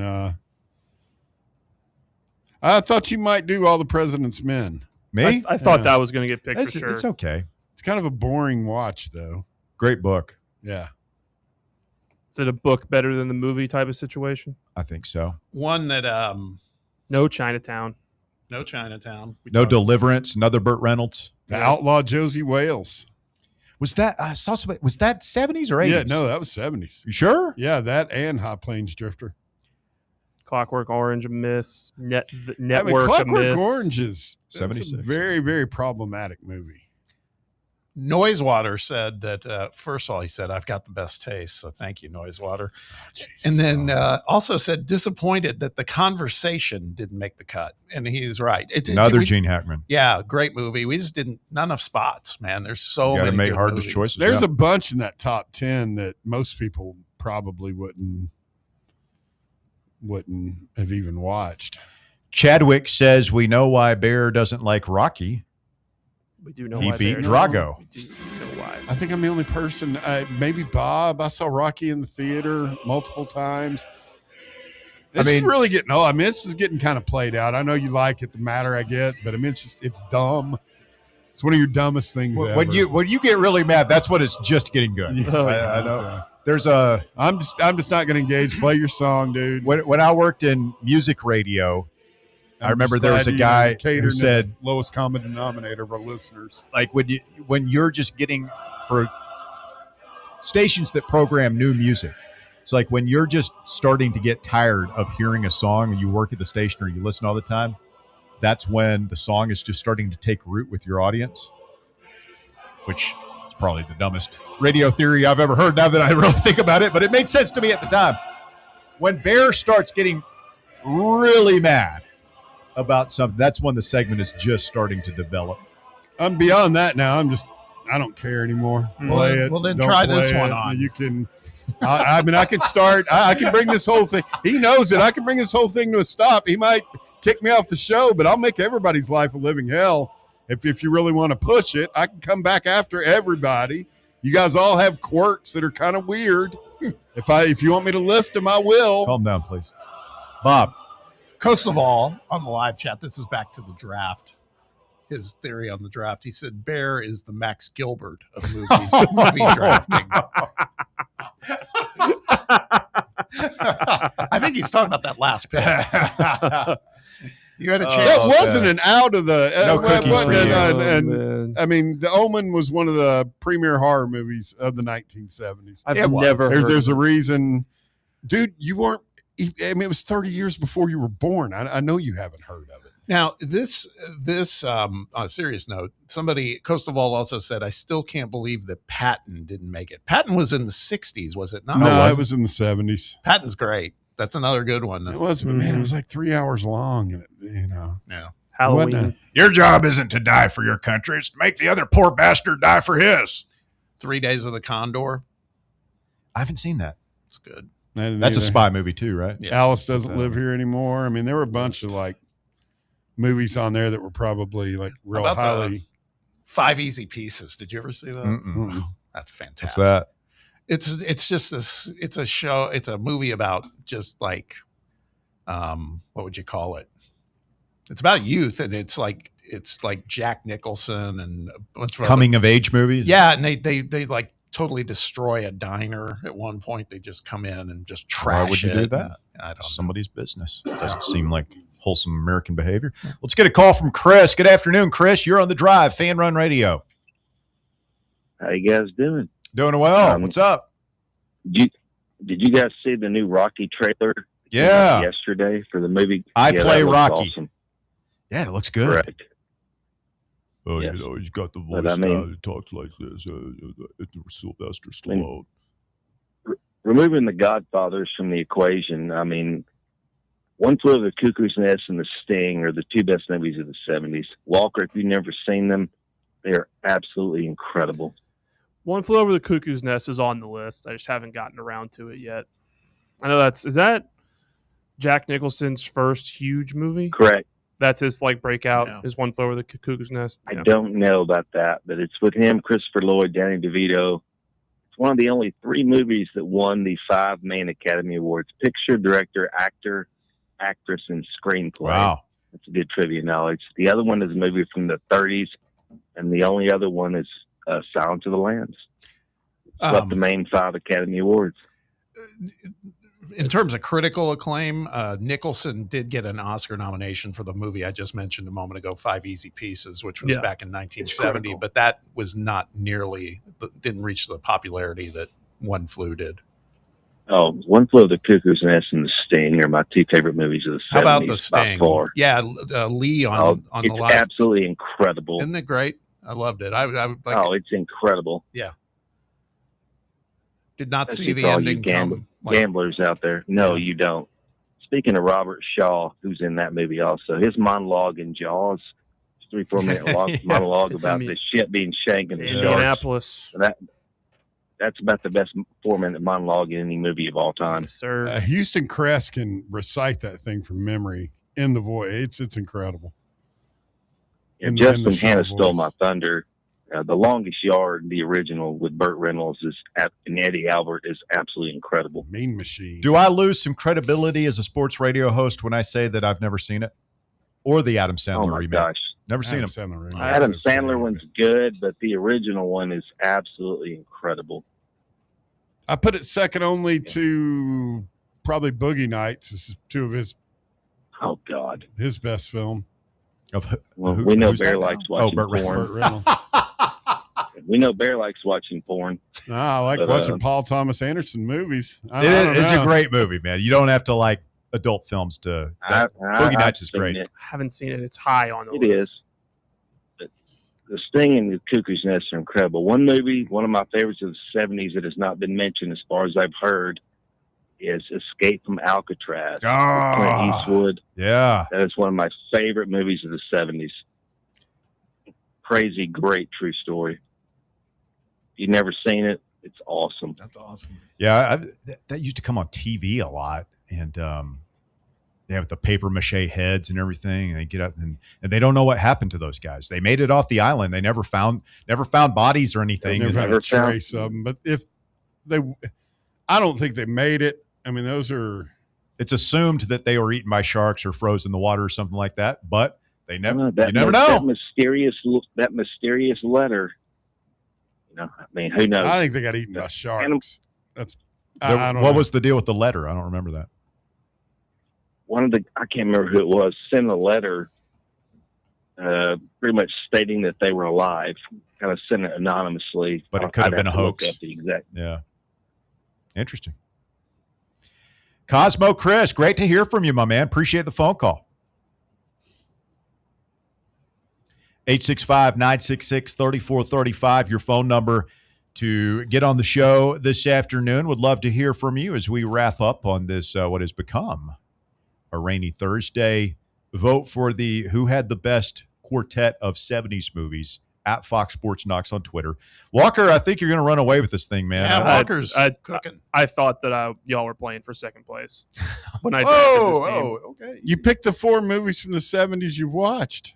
How many more of those movies have you watched? I mean, on that list, he likes what he likes, man. I've seen most of these. Yeah. Russell pulling up the rear at 10%. Well, I mean, I can't help it if people don't have my firm grasp of cinematic knowledge, history, mise en scène. Braggart Blowhard Bob sitting there at a meager 13%. Yeah, that's you know what though. That's easy. It's like I'm at just like we second at talked about 5 24%. Easy Pieces, not a commercial success, but critically acclaimed, and that's what I'll take. I've heard a lot of really positive feedback, so I'll roll with that. Quick timeout. The drive continues. So we move on to the 80s tomorrow, and you've got the first pick. I do have the first pick. You already know what you're taking. Absolutely. Joe versus the Volcano. That's a great movie.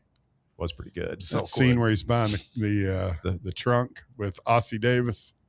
Is that the actor's name? The orange soda. Quick timeout. You're listening to The Drive. The shocking conclusion coming up. The Drive. For the fans, by the fans. This is Fan Run Radio, Knoxville. What kind of day is it? It's a White Claw day. Grab a pack, grab your friends. Everything else in life can wait. Your friends shouldn't. Let's go. White Claw. Grab life by the claw. Please drink responsibly. Hard seltzer with flavors. White Claw Seltzer Works, Chicago, Illinois. Are you ready to show off that confident, radiant smile you've always dreamed of? Well, here at Knoxville Smiles, we're ready to turn your dream into a reality. At Knoxville Smiles, we're more than just a dental practice. We're your partners in achieving optimum oral health. From routine cleanings and checkups to advanced cosmetics and restorative procedures, we offer a wide range of services in an environment that makes every visit a positive and comfortable experience. At Knoxville Smiles, it's about more than just treatments. We're focused on creating a welcoming environment where you feel like family. Our state-of-the-art facilities are designed with your comfort in mind, and our friendly staff is always ready to address your questions and concerns. Don't wait any longer to achieve a beautiful smile you deserve. Schedule your appointment at Knoxville Smiles today and take that first step towards a healthier, happier you. Call us at 865-539-1776 to book your appointment today, or just visit our website at knoxvillesmiles.com. Fall fans, reimagine your home at Broadway Carpets and Flooring for any remodeling or building needs. With a variety of carpets, rugs, hardwood, vinyl, and stone, Broadway has all the flooring and installation options you're looking for, including pet-resistant products like Pet Perfect Carpet from Shaw Floors. Visit their showroom in downtown Knoxville or the location in West Knoxville located on Kingston Pike near Pellissippi Parkway today. Rickard Ridge Barbecue. It's more than just dinner, it's a destination. Hey, this is Russell Smith, and whenever somebody asks me for a barbecue recommendation, I always tell them to take the quick drive up I-75 and visit Rickard Ridge Barbecue. Rickard Ridge is about a 20-minute drive up I-75 from downtown Knoxville. Just take exit 134 in Caryville, hang a right, and Rickard Ridge is tucked just inside Cove Lake State Park on your left. You can't miss it. Fall off the bone Memphis-style baby back ribs, slow-smoked chicken thighs, fresh, juicy, hand-cut steaks. Rickard Ridge has it all. And this ain't no Yankee chain store fly-by-night operation either. Owner Mark Rickard has spent years honing his smoking skills in Memphis, and his secret recipe and techniques have been driving East Tennessee wild for years. So make time to check him out. Rickard Ridge Barbecue inside Cove Lake State Park and online at rickardridgebbq.com. Welcome to Axle Logistics, where excellence isn't just a goal.